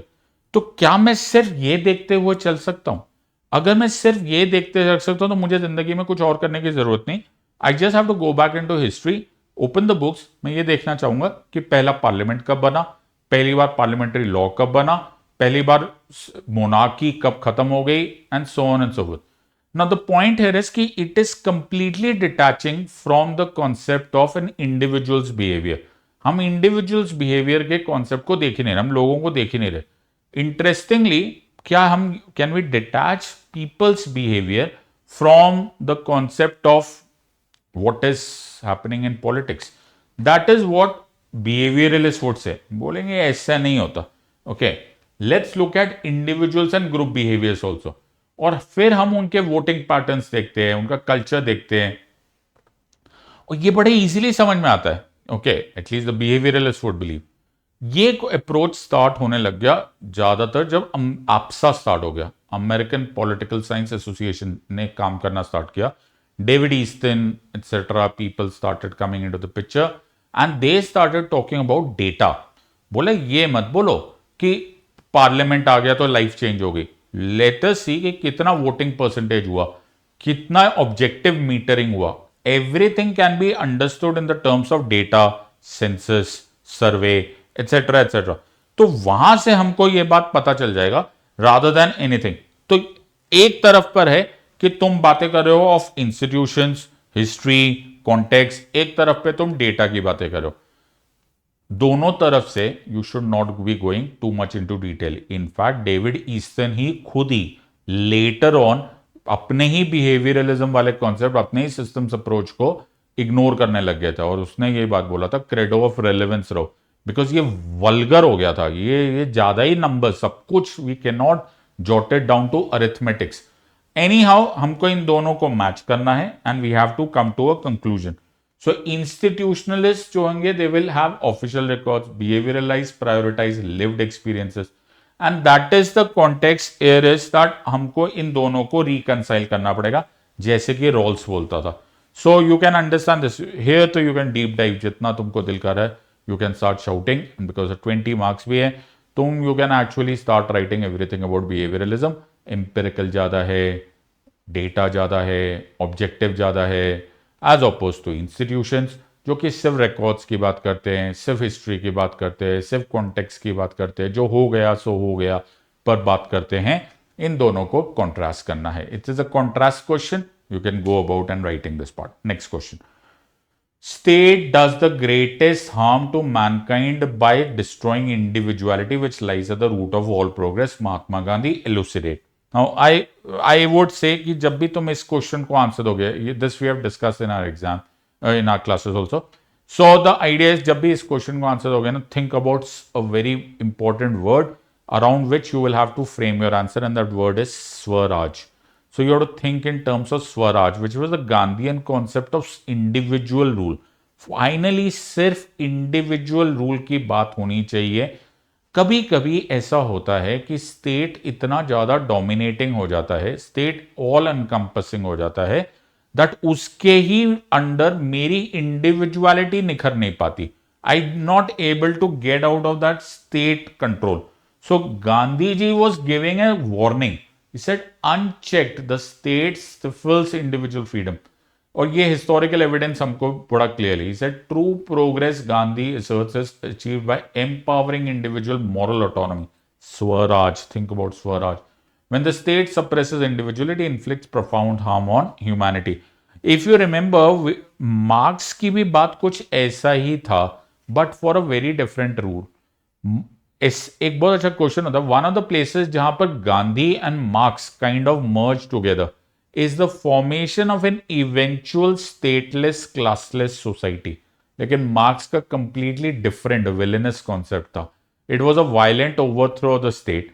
While गांधी जी said कि state एक ऐसी situation में आ जाए, हम individuals इतने reformed हो जाए, इतने ज्यादा developed हो जाए, हम लोग इतने समझदार हो जाए, हम लोग को खुद स्वराज आ जाए कि state is no longer needed. So need और वहां पे violent overthrow है. Otherwise, we are completely on the same ground. So, Gandhi ji वोट से कि स्टेट प्रोटेक्शन के लिए ठीक है, लॉ एंड ऑर्डर के लिए ठीक है, but don't make it a moral compass कि उसी के अनुसार काम करना है. एक्सेसिव स्टेट कंट्रोल जो होता है वो इंडिविजुअलिटी को डिस्ट्रॉय कर सकता है, क्रिएटिविटी को डिस्ट्रॉय कर सकता है. सो आपका जो लिबर्टी का कॉन्सेप्ट होता है उसको ऐसे नहीं होना चाहिए कि मुझे सिर्फ हां बोलना है, just because there is an all powerful state. See, if you remember, थोड़ा सा अगर तुम थोड़ा सा आगे देखो, so liberalism का एक concept था which was or rather where it started. Liberalism जब start हुआ था तो rights dominate कर रहे थे. Let me explain this to you. Lock ने किसकी बात की थी? Lock had explained liberalism on the basis of the protector of natural rights, life, liberty and property. पर धीरे धीरे हुआ ये कि लॉक के साथ साथ एक कॉन्सेप्ट और लिबरलिज्म का कॉन्सेप्ट आना स्टार्ट हो गया, which was the concept of utilitarianism. Utilitarianism का मतलब होता है फायदा होना. इन that sense that liberalism under the shadow of rights also started getting replaced by liberalism under the shadow of utility, which is maximum happiness for maximum number of people. State का काम यह है maximum happiness for maximum number of people. इसमें Bentham was playing a very important role. लेकिन Bentham का जो utility वाला concept है, इसमें क्वांटिटी मैटर्स, क्वालिटी की बात नहीं हो रही थी. बेंथम सेड यूटिलिटी है, हैप्पीनेस है, हैप्पीनेस जैसी मर्जी हैप्पीनेस है. तो वो उसने एक बहुत अच्छी इंपॉर्टेंट बात कही कि पोएट्री की डेफिनेशन इज सेम एज पुशपिन. एक गेम होती है पुशपिन, मतलब तुम किसी भी तरह से होता है, दैट्स द आइडिया. कोई भी हैप्पीनेस हो जाए. Mill, JS Mill, who was initially a follower of this concept of Bentham, gradually started deviating from Bentham. मिल पहले बोला, माना कि वो भी एक हैप्पीनेस होती है, the happiness of the so called lower quality, लेकिन the happiness of flesh, the happiness of swine, वो तो है, हेडोनिज्म तो है, लेकिन हम उसको हेडोनिज्म नहीं कर सकते. हम ह्यूमन बींग्स है. सो हम लोगों को एक हायर बींग की तरह भी सोचना चाहिए. Poetry, music, the higher thought process, वो सब पेंटिंग्स, ये जो हायर प्लेजर्स है, ये भी हमें उस तरफ जाना चाहिए. I am just trying to take you anything. Now why did I bring about Mill over here? So in a way can I say and can I mix these two things over here कि क्या मैं मिल को यहां पर नहीं introduce कर सकता? And I can introduce कि स्टेट ने बोला ये लॉ है, ठीक है जी, तो हमने वही किया. तो जो 1 से लेकर 2 तक जाना का पॉइंट है, हमने वो किया. स्टेट ने बोला इतना टैक्स देना, हमने दे दिया. स्टेट ने बोला यहां मना है, यहां जाना है, हमने कर लिया. लेकिन हमारी इंडिविजुअल फ्रीडम की बात कहां, दैट ह्यूमन फैक्टर कहां? सो इन अ वे वो जो हायर प्लेजर्स या हायर एंडीवर्स ऑफ ह्यूमंस है, वो इस स्वराज कॉन्सेप्ट से ही आता है. So the idea here is कि इंडिविजुअलिटी में एथिक्स होने चाहिए, ड्यूटी होना चाहिए, सेल्फ डिसिप्लिन होना चाहिए. सिर्फ राइट्स की बात मत करो, जो कि लिबरलिज्म को ऐसे आप नेगेटिव लिबर्टी के कॉन्सेप्ट पे मत देखो. So individuality is the root of progress, जिसमें कॉन्सेप्ट था swaraj, right, self governance, moral independence.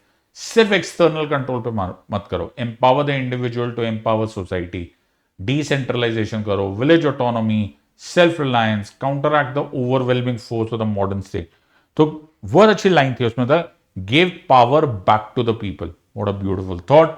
I think it explains this very well. So conclude जरूर करना अपने आंसर को. Gandhi argues that when the state relies solely on the claims of order and welfare, it ultimately undermines the creativity and conscience that derive progress. बहुत अच्छा answer हो सकता है, बहुत अच्छा समराइज कर सकते हैं. Explain how. The slogan "the personalist political" addresses the issue of women in oppression and discrimination.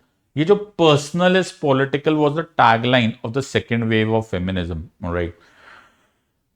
What is it saying? He said, try and understand. Okay, what is personalist political trying to explain? He said, तुमने law बना लिया, men are equal to women, rather women are equal to men. तुमने law बना दिया कि voting rights भी है women के पास. तुमने लॉ बना दिया कि women can become prime ministers and presidents and what not, सब कुछ कर दिया. तुमने ऐसे स्ट्रक्चर्स बना दिए, तुमने नेशनल कमीशन फॉर विमेन बना दिया, you done all of that stuff and so much more. But क्या वो इज दैट इनफ? क्या वो एक्चुअली एक्सप्लेन कर रहा है कि क्या वो एक्चुअली फेमिनिस्ट जो मॉडल है जिसमें विमेन को इक्वल राइट्स मिलने चाहिए, इक्वालिटी होनी चाहिए, does it actually satisfied? The answer is no. क्योंकि हमारे घरों में, हमारे पर्सनल लाइफ में क्या विमेन को इक्वालिटी है? क्या जब वो घर में काम कर रहे होते हैं तो हमारे यहां पर आज भी बोला जाता है कि हाउसवाइफ है. क्या करती हैं वो? जी वो कुछ नहीं करती, वो हाउसवाइफ है. जी कुछ नहीं करती है हाउसवाइफ का क्या डेफिनेशन है? डू यू रियलाइज कि हाउसवाइफ होना या होम मेकर होना अपने आप में एक बहुत बड़ी जिम्मेदारी का काम है. But do you acknowledge that? कभी ऐसा सोचा जाता है, आदमी को बोला जाता है, पेट्रियार्कल थॉट में ये बात बोला जाता है कि वो आदमी बाहर बड़ी मेहनत करता है इसीलिए वो पैसे कमाता है. बट यू डोंट रियलाइज कि वो जो होम मेकर है, जो लेडी काम कर रही हैं, जिनकी वजह से आपका घर चल रहा है, उनको आप कोई पेमेंट नहीं कर रहे, she is not earning, she is not being paid, तो ये तो एक तरह से एक्सप्लॉयटेशन ही हो गई ना। This is where, this is the premise. तो मेरा पहले काम है आपको प्रेमिस समझा देना, जस्ट टू एक्सप्लेन आंसर क्या। So the slogan explores a myth that family and private life are neutral spaces. They are not. The slogan pursuing the women's operation cannot be fought only through legal reforms. इससे restructuring power inside the home and the heart of the society, जो रोजमर्रा की जिंदगी है, वहां पर इसको हम लोगों को चेंज करना पड़ेगा. Only then we can talk about any good movement happening. So ये ऑपरेशन सब जगह पे है. It permeates everyday life, family roles, marriage, sexuality, labour division. जो पर्सनल है वही एक्चुअली पॉलिटिकल है. बिकॉज क्या होता है, जो तुम घर में हो, जो तुम्हारे पर्सनल लाइफ में हो रहा है, यही धीरे धीरे सीप इनसाइड करता है इनटू द पॉलिटिकल स्ट्रक्चर. यही सीप इनसाइड करता है into what the law becomes, what the policy becomes, and so on and so forth. So this is where it is. So very beautiful question and it's a very hard hitting slogan कि ये सब change करने को. So I have given a particular few examples for you, जो कि तुमने लिखना भी चाहिए. Unpaid domestic work, right, in the name of duty, control over sexuality, reproduction, denial of autonomy होता है, family as a hierarchy. Okay, who is the head of the family? Father is the head of the family. Why do you say this? लड़की को क्या करना है? लड़की का शादी होते ही सरनेम चेंज होगा. What is this? Patriarchal thought process. यही पेट्रियार्कल थॉट प्रोसेस फिर चले जाता है into the political word. So I've written a complete answer. You worry not, you can actually write this. But मेरा काम तुमको important point में ये समझाना है. So always write a conclusion. Liberal tradition erroneously separates the private sphere from politics. Feminism corrects it by asserting that true public equality demands transformation of personal relationship. Without this, public equality would remain superficial. होगा ही नहीं. जब तक personal पे change नहीं करोगे, तब तक public में चेंज होगा नहीं. Let's look at the next question. फिर से लॉ का आया. ये पूरा का पूरा प्रेडिक्टेबल पेपर है. Foundational basis of western democracy has bean shaped by locks idea of constitutionalism, freedom and property. Elucidate. मेरे ख्याल से ये क्वेश्चन को देखकर एवरी पॉलिटिकल साइंस स्टूडेंट झूमने लगेगा कि इससे सिंपल क्वेश्चन क्या हो सकता है. सो आई थिंक आज मैंने लॉक को ऐसे ही बहुत बार डिस्क्राइब कर दिया. सो लॉक का concept is based upon life, liberty and property, और तो उसका कॉन्सेप्ट ही नहीं था. सो you have to understand constitutionalism, freedom and property. So try and understand this. So Locke को जब पूछा जाएगा, if Locke would answer कि do you need a government, he would say yes. He said, why do you need a government? He said, because I have certain natural rights, life, liberty and property. Those need to be protected. But that's it. That's about it. You don't need to make a mountain out of a molehill. सिर्फ ये काम है, life, liberty and property, सिर्फ only. और only का मतलब ये होता है कि your government becomes a limited government, और वो लिमिटेड गवर्नमेंट के लिए हमें एक कॉन्स्टिट्यूशन बनाना जरूरी है. Hence a constitutional government is a limited government. So Lockean contract, a social contract, which is a Lockean social contract, gives certain duties to the state, से कि तुम इतना काम कर लो, दैट तुम मेरे नेचुरल राइट्स प्रोटेक्ट करो. अगर तुमने ये काम नहीं किया, then you are replaceable. We can remove you and put another government in your place और another state in your place, जो ये अपना काम ठीक से निभा ले. Simple as that. This is the right opposite in contrast to the Hobbesian social contract, जो बोलता है कि अगर स्टेट नहीं होगा तो तुम जंगल में वापस चले जाओगे, स्टेट ऑफ वॉर स्टार्ट हो जाएगा और तुम लोग एक दूसरे को जानवरों की तरह मार दोगे, which is not the context. In that sense जो स्टेट ऑफ वॉर ऑफ लॉकी है, that is a state of peace. जो द स्टेट ऑफ नेचर जो है ऑफ लॉकियन है, वो स्टेट ऑफ पीस है, वाइल होबेशियन का स्टेट ऑफ नेचर जो है वो एक स्टेट ऑफ वॉर है, a war of all against all. ये है एक concept.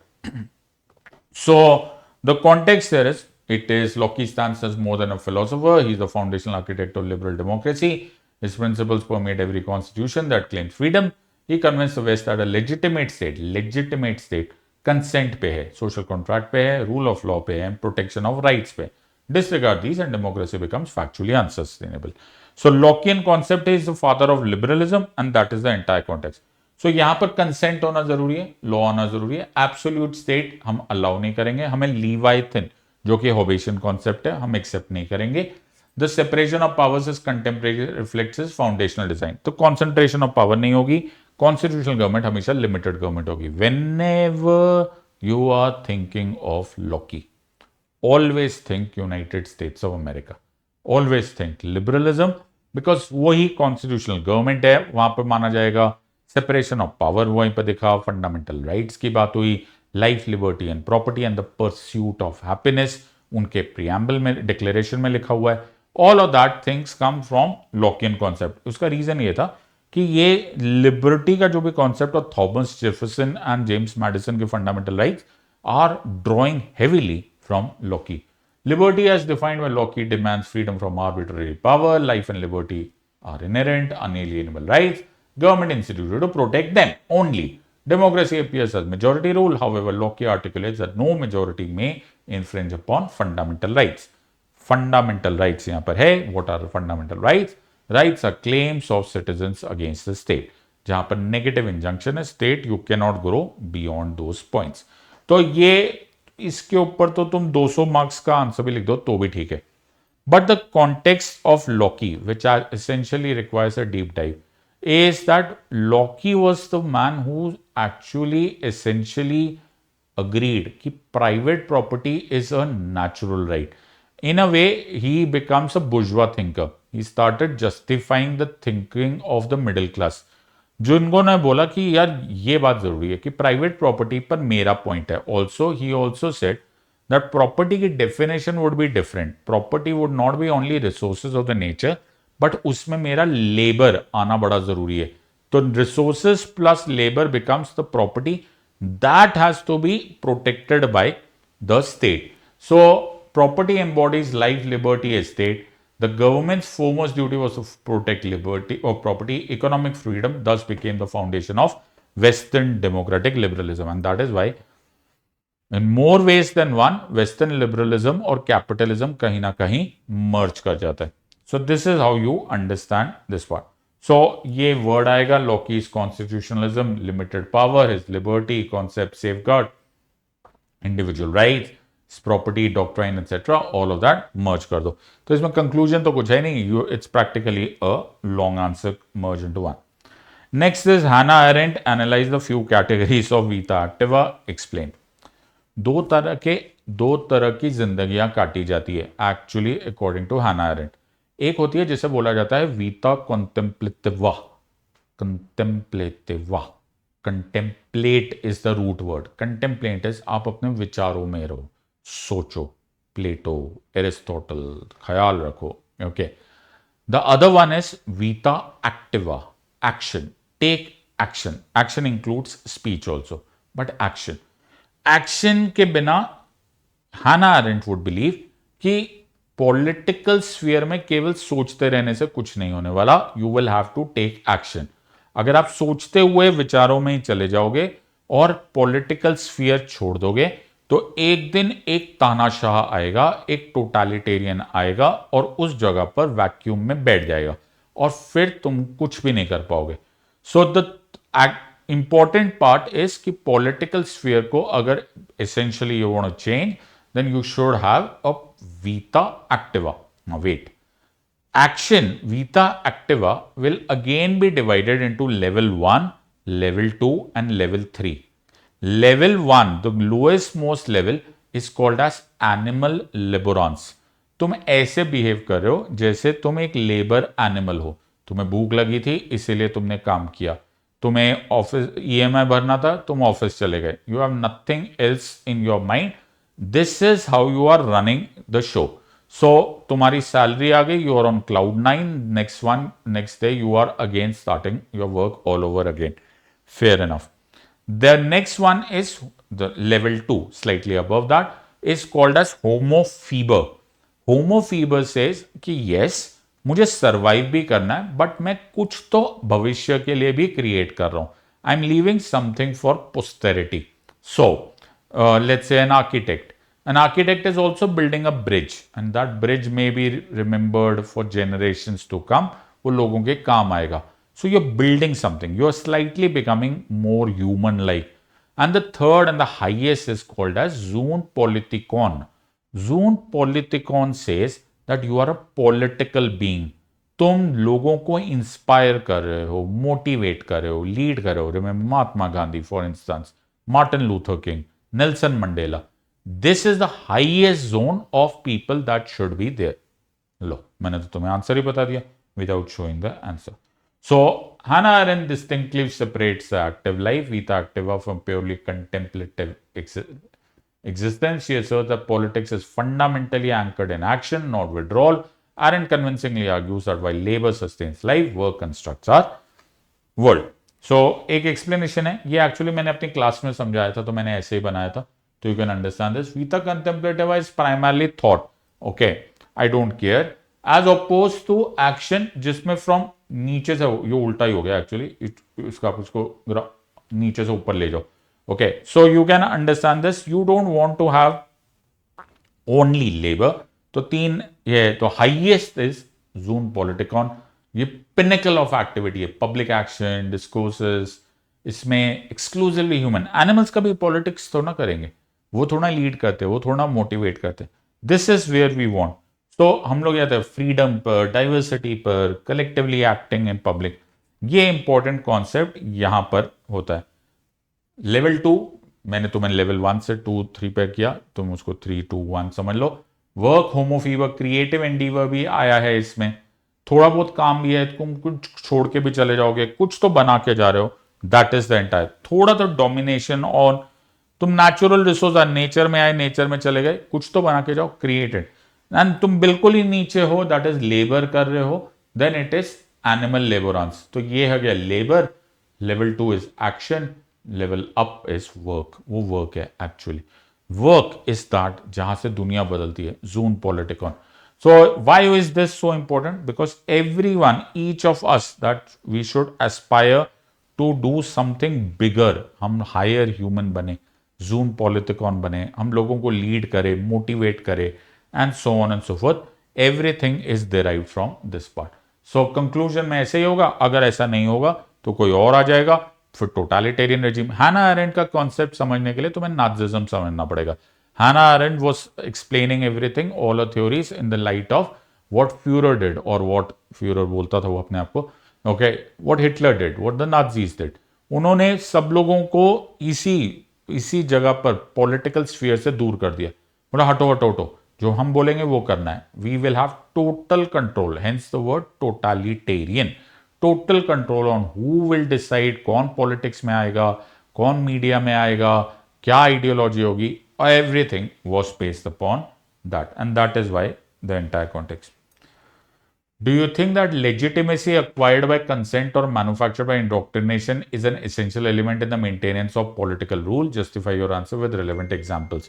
So, very important concept on this part. This is actually trying to, you have to think Gramsci, Antonio Gramsci. See, the point here is, कोई भी state जिसके पास authority है वो function कर ही नहीं सकता जब तक तुम्हें ऐसे ना लगे कि वो लेजिटिमेट है. Let me explain this. वो जायज होना बड़ा जरूरी है. So think about it. State में कितने लोग होंगे, राइट? पावरफुल कितने होंगे? 10,000 पुलिस होगी, 50,000 पुलिस होगी, 2 लाख की आर्मी होगी, 10 लाख आर्मी होगी. करोड़ों लोग कैसे, क्यों ओबे करे? This is a question that has been begging an answer for a while now, कि हम लोग अथॉरिटी को मानते क्यों हैं. हम अथॉरिटी को इसलिए मानते हैं because there is a consent. There is a consent. Now various people have answered in a variety of ways. जैसे रूजो आंसर इसलिए देता था कि हम लोग इसलिए मानते हैं बिकॉज एक जनरल विल है, एक कलेक्टिव विल है कि जो मानना चाहता है कि स्टेट नाम की एक चीज है. हॉब्स बोलता था तुम लोग इसलिए मानते हो क्योंकि डर है तुमको, because there is an element of fear. But Gramsci बोलता था कि एक कंसेंट बनाया जाता है, एक सहमति बनाई जाती है और वो मैन्युफैक्चर किया जाता है. So that manufactured consent is done by a superstructure. तुम्हें पढ़ाया क्या जा रहा है, तुम्हें मीडिया में क्या दिखाया जा रहा है, तुम्हें गाने क्या सुनाए जा रहे हैं, तुम्हें पिक्चर्स क्या दिखाई जा रही है, तुमको रिलीजियस स्ट्रक्चर्स में क्या बताया जा रहा है, धीरे धीरे तुम इस चीज को मानने लगते हो कि स्टेट ही है जिसकी वजह से सब कुछ ठीक ठाक है। एंड दैट इज, हम उस स्टेट के खिलाफ नहीं जाएंगे इन दैट सेंस कि हम लोग बगावत नहीं करेंगे। ब्रिटिशर्स ने भी तो ऐसे ही किया था। ब्रिटिशर्स ने इंडिया के ऊपर कॉलोनाइजेशन किया था, बट ब्रिटिशर्स ने एक कंसेंट क्रिएट किया। उन्होंने हमें झूठ बोला। उन्होंने एजुकेशन सिस्टम से हमें बोला, ओ वाइट मैन आए हैं, वाइट मैन अच्छे हैं, वाइट मैन की लैंग्वेज अच्छी है, वाइट मैन की ड्रेसिंग अच्छी है, वाइट मैन हमारे भले के लिए आया है, वाइट मैन ने हमारे लिए ट्रेन बनाई है, वाइट मैन बेनेवोलेंट डिस्पोटिज्म करता है। तो he was creating a consent. अगर वो कंसेंट टूट गया तो फिर स्टेट ज्यादा देर नहीं टिकेगा। सो लेजिटिमेसी यानी कि जायज होने के लिए it is crucial for political authority whether obtained through consent और crafted through indoctrination under domination. History says that power इसके बिना चल ही नहीं सकती। अब केवल हथियारों के बेसिस पर लोगों को नहीं दबा सकते, कहीं ना कहीं एक कंसेंट डेवलप किया जा सकता है। सो हेजेमोनी जब भी होती है तो आइडियाज, कल्चर, इंस्टीट्यूशन, देखो मैंने अभी बता दिया, स्कूल्स, मीडिया, रिलीजन, ये तुमको है ना पहले से सिखा दिया जाता है और तुम्हें पता ही नहीं, वो तुम्हारे सबकॉन्शियस में आ गया, राइट, कि यही ठीक होगा, ये ठीक बोल रहे हैं, जो ब्रिटिशर्स बोल रहे हैं ठीक बोल रहे हैं, अब उनका स्टेट चल रहा है। And the same goes for any other state, for that matter even Hitler ने लोगों को कन्विंस कर दिया था कि मैं तुम्हारा फादर फिगर हूं, मैं ही तुम्हारे लोग हूं। The most intelligent people in the world, Germans, they fell for him. They kind of did not catch that goon trying to destroy the entire Jews just for some story that man created. वो जो story creation है ना, उसको बोलते हैं indoctrination. So Gramsci understood this very well, और इसी को वॉर ऑफ पोजिशन और वॉर ऑफ मनूवर बोलते हैं। पहले देखते हैं कंसेंट बेस्ड लेजिटिमेसी। तो हम लोग लेजिटिमेसी कैसे करते हैं? कंसेंट। तुम जब वोटिंग करने जाते हो ना, ये देखो वोटिंग, ओके, ये जो वोट किया ना मैंने कंसेंट दे दिया स्टेट को कि स्टेट, मैं मानता हूं कि तुम हो और मैंने ही तुम्हें चुना है। I am okay with you deciding the laws, I am okay with you deciding the taxes, I am okay with you deciding what I can और कैन नॉट डू। ये कंसेंट होता है। सो डेमोक्रेसी में ये concept है। There is an indoctrination based legitimacy. Authoritarian regime से ऐसे करता है। Classical example Nazis, classical example the Soviet communism जो मार्क्स ने स्टार्ट किया था। वही इंडोक्ट्रिनेशन, एक विचारधारा बना दी जाती है, आइडियोलॉजी बना देती है। Either ways the end result is the same. And result is, तुम बोलते हो जो हुक्म मेरे आका, that is what the state is. तो स्टेट रन नहीं कर रहा है ऑन फोर्स, स्टेट रन कर रहा है ऑन कंसेंट। सो ग्राम्स्की का ये बड़ा फेमस कॉन्सेप्ट था, said legitimacy is really pure consent. It is a blend of voluntary agreement and subtle indoctrination. Without one or the other, political rule ends up unstable, factually untenable, legally unsustainable. ये चलता ही नहीं है. It won't run the show. Beautiful question and a beautiful approach. अगर तुम इसी बहुत smoothly अपना answer explain करने की आदत करो. Don't write flashy answers. देखो मैं तुमको आंसर दिखाने से पहले 30 सेकेंड्स में तुमको सारा का सारा शो कर रहा हूं और 30 सेकेंड्स में तुमको वो the premise is through. You will understand this. So you will wrap your head around this and the entire story is clear. Next, explain briefly the role of peasant movements after 1857 and before independence. यार ये 1857 and before independence का जो structure है, इससे बहुत पहले समझना जरूरी है कि the farmers movements, the peasant movements before 1857 क्या थे. Before 1857, the peasant movements होते वो pretty much narrow थे. They were primarily based upon the लगान, the tax. मेरे को कितना टैक्स है, कितना बचा हुआ, या ज्यादा टैक्स मत लो, ज्यादा लगान मत लो. That is where these movements kind of hit. तो इसको इंट्रोडक्शन में आपको ये एक्सप्लेन करना बड़ा जरूरी है, otherwise that introduction won't be go. तो 1857 पहले स्पोराडिक थे, लोकलाइज थे, वायलेंट आता था, ट्रेडिशनल जमींदार लीड करते थे, इमीडिएट ग्रीवेंस होते थे, जैसे हाई रेवेन्यू, लगान बढ़ दिया, या फिर जमींदार ने कुछ कर दिया, तो सन्यासी फकीर रिवोल्ट जो तुमने हिस्ट्री में पढ़ा होगा. This is where before independence और बिफोर 1857 हैपेंड. पोस्ट 1857 ये एक अलग कॉन्सेप्ट में आ गया. इसमें लीडरशिप भी साथ में आ गए. उस टाइम पर Congress also started supporting. Nehru was with them, Mahatma Gandhi was with them, Patel was along with them, and धीरे धीरे सिर्फ लैंड एक्सप्लॉयटेशन को छोड़ छोड़ के we also started thinking about colonial rules, कि ये सिर्फ लैंड की बात नहीं है, इट इज ऑल्सो अबाउट कि कलोनियल्स ने हमारे देश पर कलोनियलिज्म चल रहा है, हम लोग आजाद नहीं है, all of that things came. So ये जितने भी रिवोल्ट थे, चंपारण के Kheda, indigo revolt and so on so forth, इसमें स्ट्रक्चरल चेंजेस आ गए कि हम लोग मर्ज कर गए. We merge the two thoughts, जहां पे nationalistic as well as land concepts merge हो गए. So this is where things happened. Now वैसे ये क्वेश्चन में है नहीं, बट क्योंकि ये क्वेश्चन आया and sometimes they may ask you in the future also, इसलिए I am taking this opportunity to explain you कि 1857 टू 1947 के बाद भी मैं एक्सप्लेन कर सकता हूं. जैसे it converted rural discontent into political vigour. These movements sometimes spontaneous, sometimes Gandhian, sometimes radical linked, agrarian suffering with the broader goal of independence. So merge हो गया. So that's this is also one of the reasons why the Gandhian concepts and the Gandhian understanding of India really mattered. Where he understood कि चंपारण सत्याग्रह can also be merged and mixed with the concept of the entire idea of national independence also. So all of these things has to be understood. वैसे 1857 से पहले वाला पूछा नहीं गया है, but make sure that you know that ऐसा, क्योंकि इस बार ये पूछ लिया, लास्ट टाइम नेक्स्ट टाइम कुछ और पूछ लेंगे. Once they are understanding a concept, they will understand the second concept also. Let's look at the next question. Write a note on the Dalit perspective of Indian national movement. Now this is very interesting और ये बहुत बार पहले भी आया हुआ है. I'll answer this. So a very hard hitting thought process on this.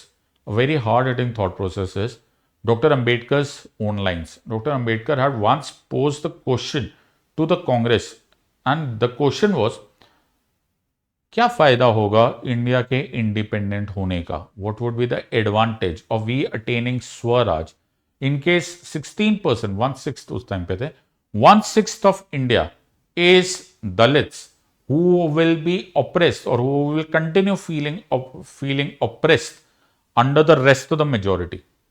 What a hard-hitting thought. It actually hits the nail on its head, right?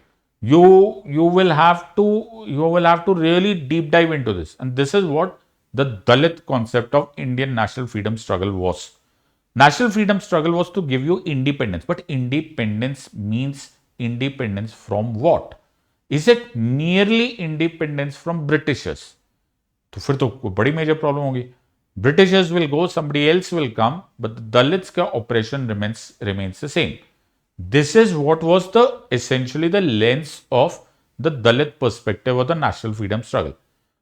Dalits को भी आजाद होना है, Dalits को भी independent होना है, both from the colonial rule as the nation has to become independent, but also from oppression.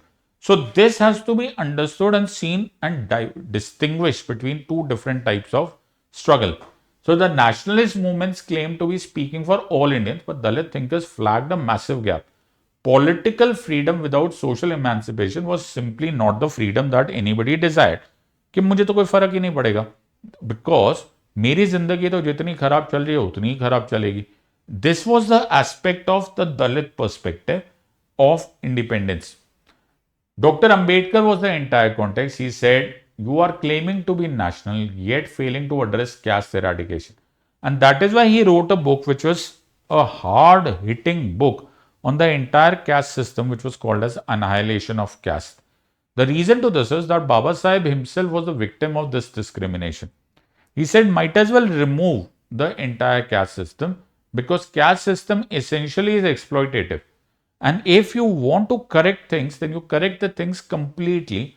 Otherwise, Britishers going replaced by another government, which will be Indian, but Dalits, the caste system remains the same. This never transpired into a reality because Gandhi ji said कि इसी को reform कर लेते हैं. But this was what the Dalit perspective was. So he said कि political justice. So these are what is the worth of Swaraj if 1/6 of Indians remain oppressed. So Adi Dharma movements, the self-respect movement in Tamil Nadu, etc., they all said there are many requirements कभी बोला गया reservation का concept which came later into the picture, कभी ये बात बोला गया कि there should be a different electorate system, the communal award system ki demand, and so on and so forth. That was the entire context was based upon this part. So many Dalit leaders viewed Congress as an institution controlled by upper caste, hesitant to dismantle the entrenched hierarchies. Congress-led independent threatened to replicate the Brahmanical supremacy. So that's what we didn't want. We didn't want, at least the Dalit perspectives did not want, कि you just have a political freedom without the social emancipation or the social progress or the social justice. In fact, Baba Sahib was asked the question later that is constitution a legal document? He mentioned no.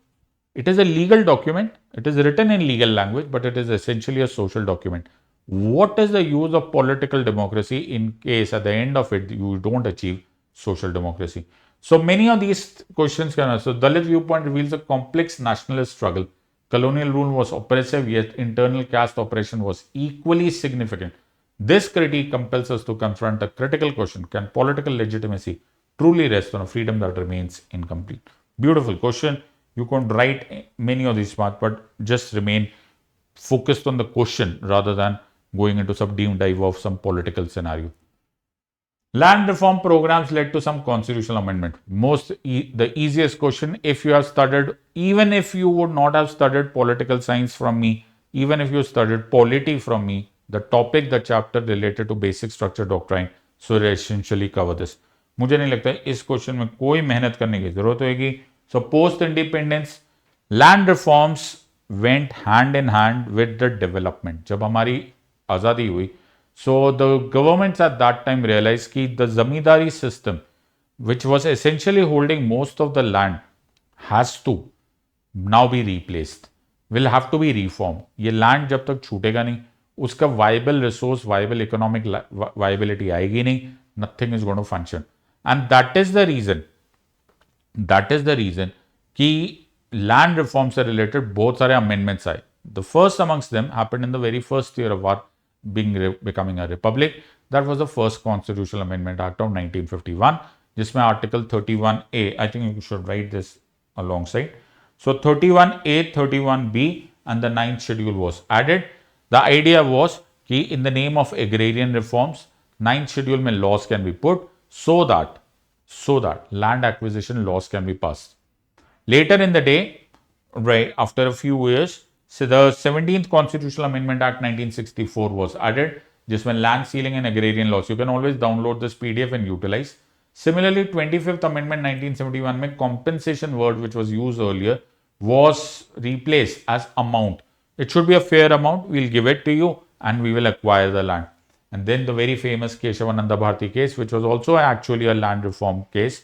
Most people do not realize that the Kerala mutt that was being held by His Holiness Keshavananda Bharati, the Shankaracharya, that Kerala Land Reforms Act was also put in the 9th schedule, which was essentially the challenge in the Keshavananda Bharati case.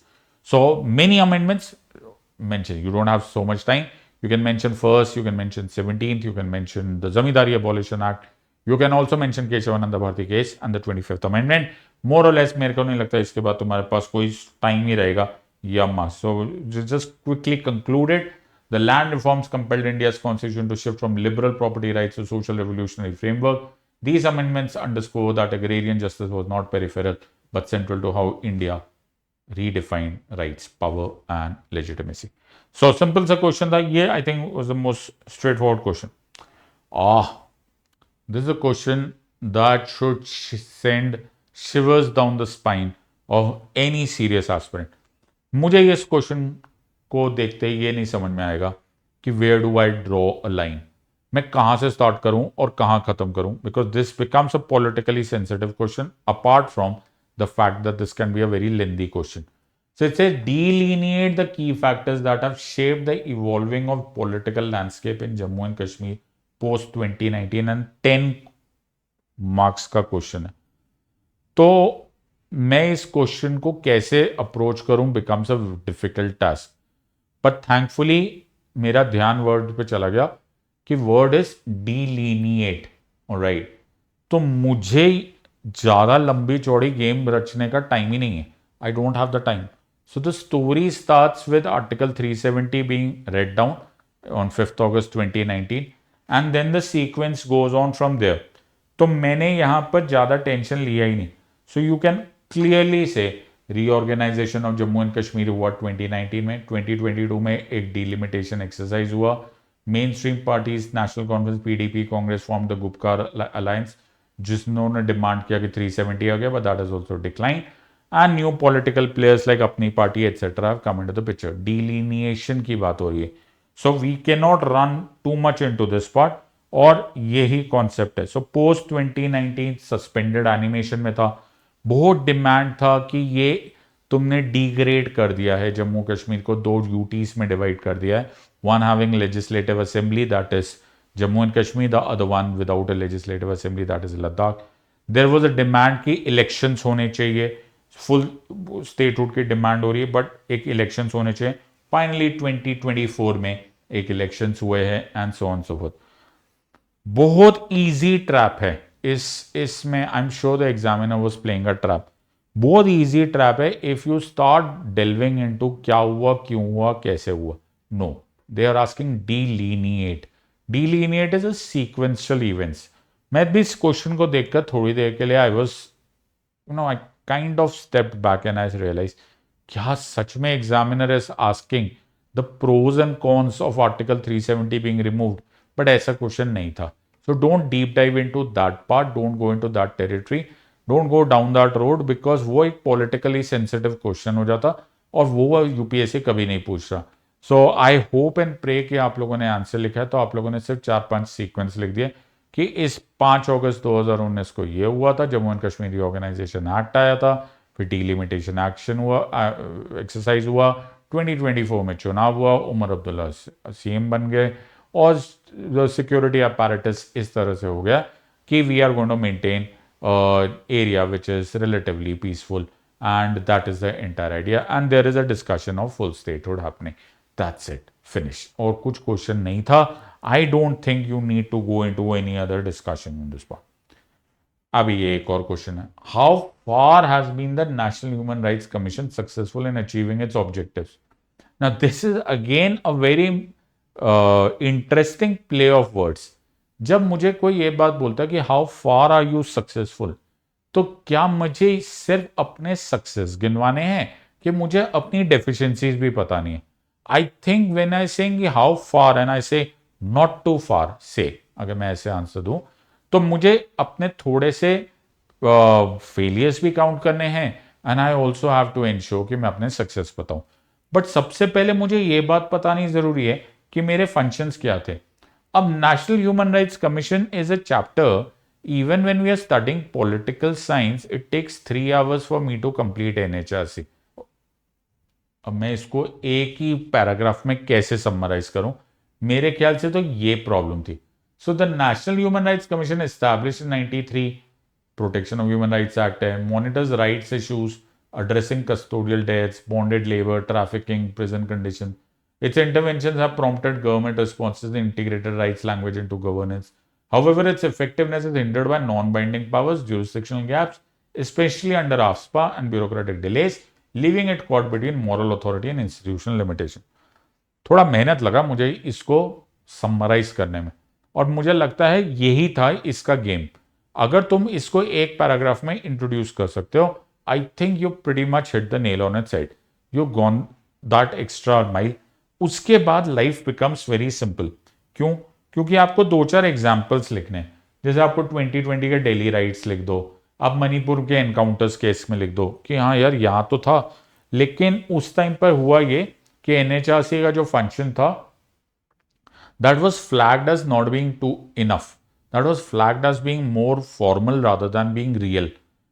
But ऐसा भी नहीं है कि NHRC कभी successful नहीं हुआ. Bonded labour cases में they've done an awesome job. Cross commission synergy they are doing. Punjab में अभी recently they are doing. malnutrition के मैटर्स में NHRC is doing amazing job.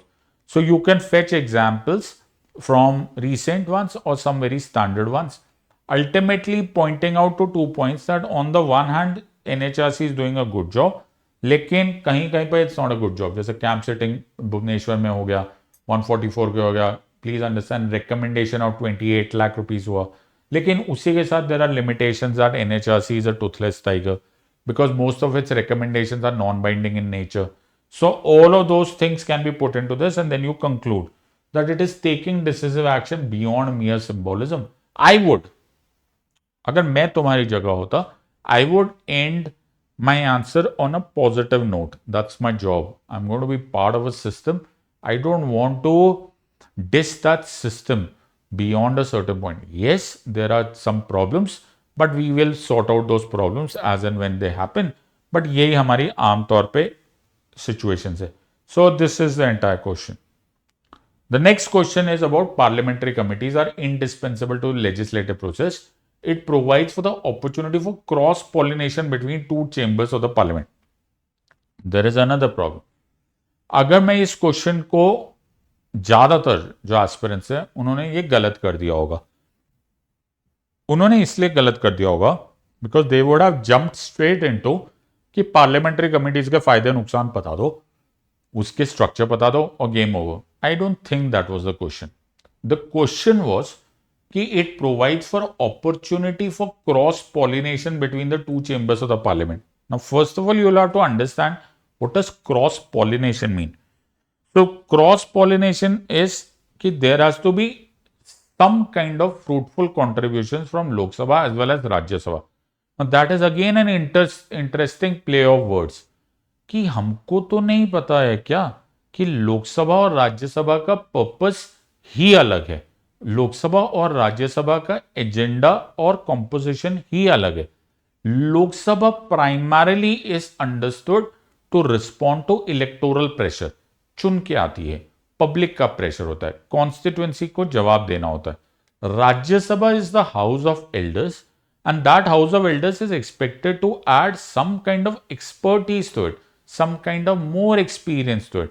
उसमें नॉमिनेटेड मेंबर्स भी होते हैं, those who have specialised knowledge and practical experience in the field of literature, art, science and social service. So on one hand you have an electoral expediency, urgency. On the other hand, you have a ठहराव, a little slow but deliberate Rajya Sabha, which is going to sprinkle experiences out of this. So yes, parliamentary committees act as mini parliament. Yes, they are bipartisan. Yes, they are very important for doing rigorous scrutiny of any bill or proposal having in the parliament. But these committees are also the intersection where Lok Sabha's political dynamism mixes with Rajya Sabha's deliberative expertise. This was the premise of the question. This is where you have to focus and this is where you have to deep dive. So if you look at this part, so you'll have to have dual lenses.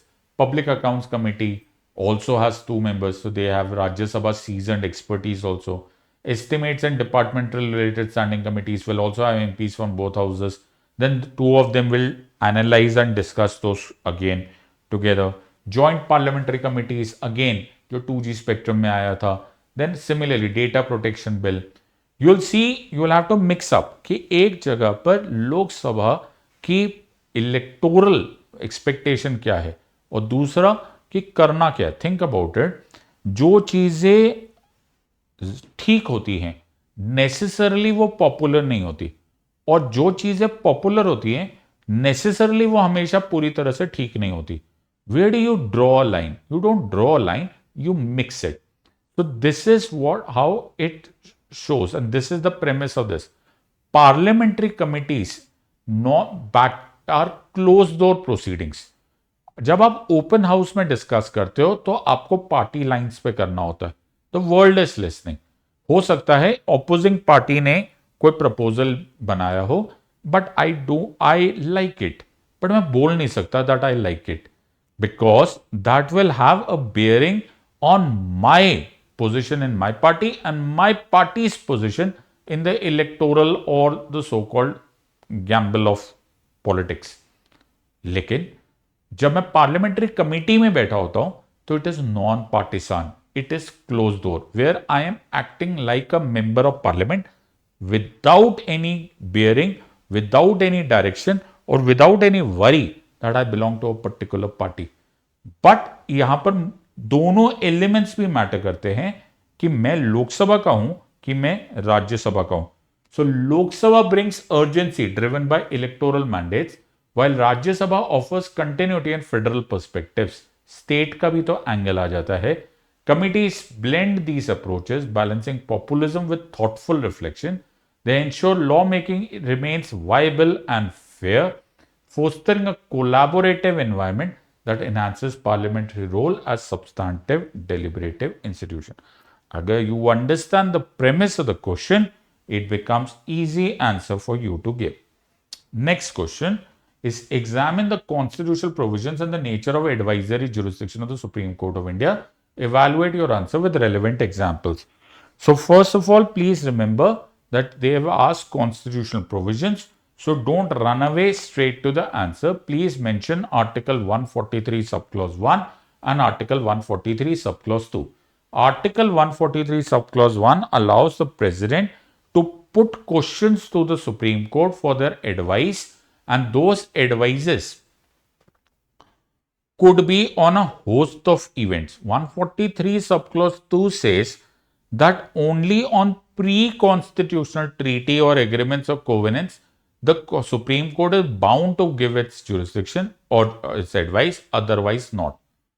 So एक line बड़ी famous है, and it's a famous law called as the Kerala Education Bill Law judgment, which says that neither the Supreme Court is bound to give such a judgment except under 143(2) or bound to give such an advice, nor the president is bound by such an advice. Also, the Supreme Court can also flag it that XYZ advice is being taken in a lieu of judicial scrutiny or to create or answer a political question in the garb of judicial decision. Supreme Court says we are well within our rights to refuse to give such a jurisdiction. So the nature is they are not binding. The president is also not compelled to adhere to them. The court retains discretion to respond or abstain, as in the Kerala Education Bill of 1958. So also in the Ayodhya case, right, the Supreme Court said we are not going to give it. ये हमारी मर्जी है. So give two examples. More or less, this should be absolutely clear. You don't have to give more examples. So political sensitivity वाले questions में Supreme Court will certainly abstain from providing any such advice to the president, saying that you just don't get a political answer. These are your decisions. Don't come under the garb of that. ये तो judiciary ने फैसला कर लिया था, इसलिए हमने फैसला कर दिया. Don't do that. That's not allowed. Supreme Court will certainly opt out from giving such an answer. मेरे ख्याल से दो भी अगर तुमने आंसर दे दिए तो ठीक है. So the strengths are it facilitates executive judicial dialogue, delineates ambiguities and averts baseless policy decisions. Limitations ये है कि उसकी enforceability तो है नहीं because it is not binding on the president. So president is not bound to ask, president is not bound to accept, Supreme Court is not bound to give, except 143 subclause 2. Simple questions, straightforward questions, and the answer on this one. The recent developments in Indian politics has not eroded the true spirit of federalism in India. Critically examine this statement with the help of appropriate examples. More often than not, मैंने ये बात बार बार repeat की है कि federalism is something that we are always supposed to study, whether you are studying for polity or political science. So India's federalism has been tested. बहुत बार pushed हुए, बहुत बार battered है, but it has always withstood the test of time. It's standing like an oak tree. Federalism में बहुत सारी चीजें. This is more of a theoretical answer. You could give 100 million examples. तो आप सेंट्रलाइजेशन ट्रेंड की बात कर सकते हो. फॉर एग्जाम्पल अभी 370 का अगर अभी इस एग्जाम में 370 पे आया तो you can ask this. Governor's office, fiscal comfort, GST system, इस टाइम पे रेलेवेंट डिस्कशन है. We are close on the heels to have GST reforms, so might as well ये एग्जाम्पल दे दो. Always put examples. इसमें theoretical examples, theoretical बातें मत करना. Always give examples for this part. Resilience में हमने एसआर बोमई के जजमेंट देखी, supreme court role as a guardian. हमने देखा रीजनल एसर्शन हुआ. ओके उसी तरह से cooperative federalism, the replacement of planning commission with NITI Aayog is a classical example. So federalism is still withstanding the test of time. Yes, there are rough waters, but we are coming out of it with even better vigor. Yes, there will be reforms required, but that is an ongoing process. the work of the nation is never complete. So federalism पर ये बहुत अच्छा question है. This is how you conclude. Federalism in India is robust and enduring, akin to a sturdy oak. Despite challenges, its roots remain steadfast. The center asserts its authority. States resist. Court arbitrates. That is what the federal structure is. होता रहता है. We're living in a family. We're living in a system. But there will be rough edges. We are going to meet rough waters. But ultimately we will prevail. तो federalism का ये question बड़ा ही interesting question है. I think you can answer this part. Next is caste remains a vital axis for political mobilization in India. How would the caste census address the aspirations of people? Again, I was kind of taken aback कि caste census पे question आ रहा है. But the point here is यहाँ पर pro and con नहीं आ रहा है. Please think about it. Look at the question. How would the caste census address the aspirations of the people? So you have to go straight away to why a caste census is needed. Please understand, this is very important. So caste system को need क्या है? Caste census matters because data is destiny. Without counting caste, social justice policies float on assumption, not evidence.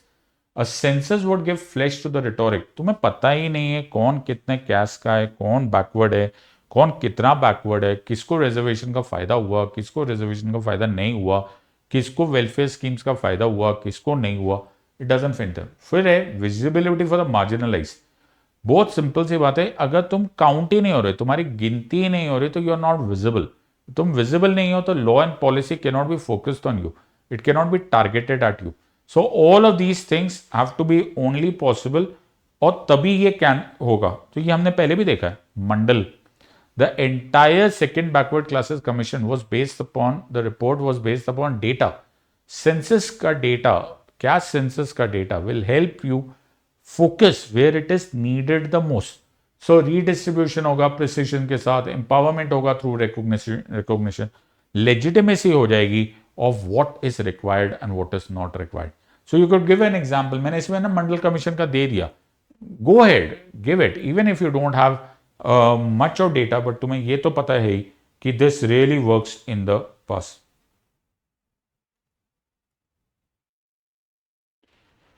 Next is there is debate on the procedure of the appointment of the Chief Election Commissioner and Election Commissioner. Oh, Anup Baranwal case. That's what this question is all about. 2023 में Anup Baranwal case was being discussed. See, पूरे country में we live in a democracy. We live in a democracy. A democracy में elections have to be free, fair, and regular. There has to be a neutral arbiter, somebody who decides that this election remains free, fair, and regular. That is what Article 324 mandates. Article 324 says that there shall be a superintendent's direction and control over elections of the parliament, the state legislature, the president, and the vice president in the hands of a commission, which shall to be referred to as the Election Commission of India.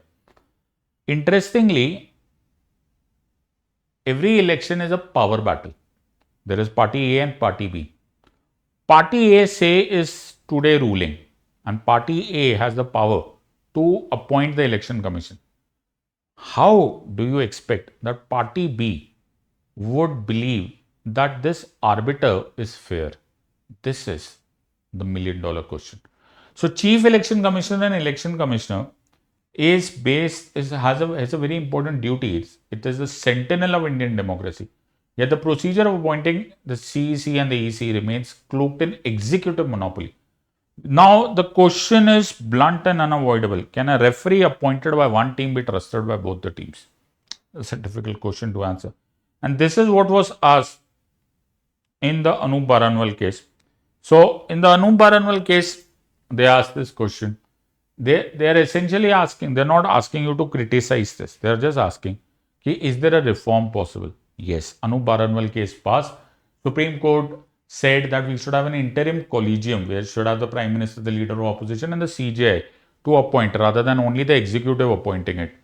But then the parliament decided to pass a law soon after. And they said that we'll pass this law, which was called as the CEC Appointment Act of 2023, which was effective in 24, wherein the CJI was removed. The CJI has got no role in this appointment. The question over here is this a fair exercise, or is it a challenge to democracy. So election constitutes the essence of democracy. The election commission is its core. A compromised core cannot sustain a functioning system. Reform is imperative for democratic preservation. The critical discussion is not about seizing independence, it is about India's commitment to making that independence real, visible, and undeniable. Very good conclusion. Stay in the middle of the game. यही बात मैं तुम लोगों को पहले भी बोलता हूँ. Whenever you are answering a question, there are a couple of things. One, you should be factually correct. Number two, your answer should be legally sustainable. It should be based upon the constitution and the law and the facts of policies. Number three, very important, you are about to become the future bureaucrat of this country. It is essential that you are hopeful of this country. It is essential that you are able to carry the load, the pressures, and the challenges of a new India on your shoulders. Don't sound sarcastic, don't sound cynic, don't sound defeated, and certainly don't sound negative. This is the test of not only your knowledge, but also your answer writing skills, also your internal milieu, the attitude that will make you a bureaucrat. Every answer, when you write in the exam, should reflect all of these good qualities. I think I tried to describe all of these things in today's exam. I've also explained it to you. This was paper 1, section A, section B. I hope you have enjoyed this. Make sure that you watch this video in parts. It will take some time. Download the PDF. Try and inculcate your thought process into the structure that I have given to you. And I think it will do you a world of good. I'll see you on the next session when we discuss paper 2. In the words of an academy, let's crack it. Until next time, God bless, thank you, and Jai Hind.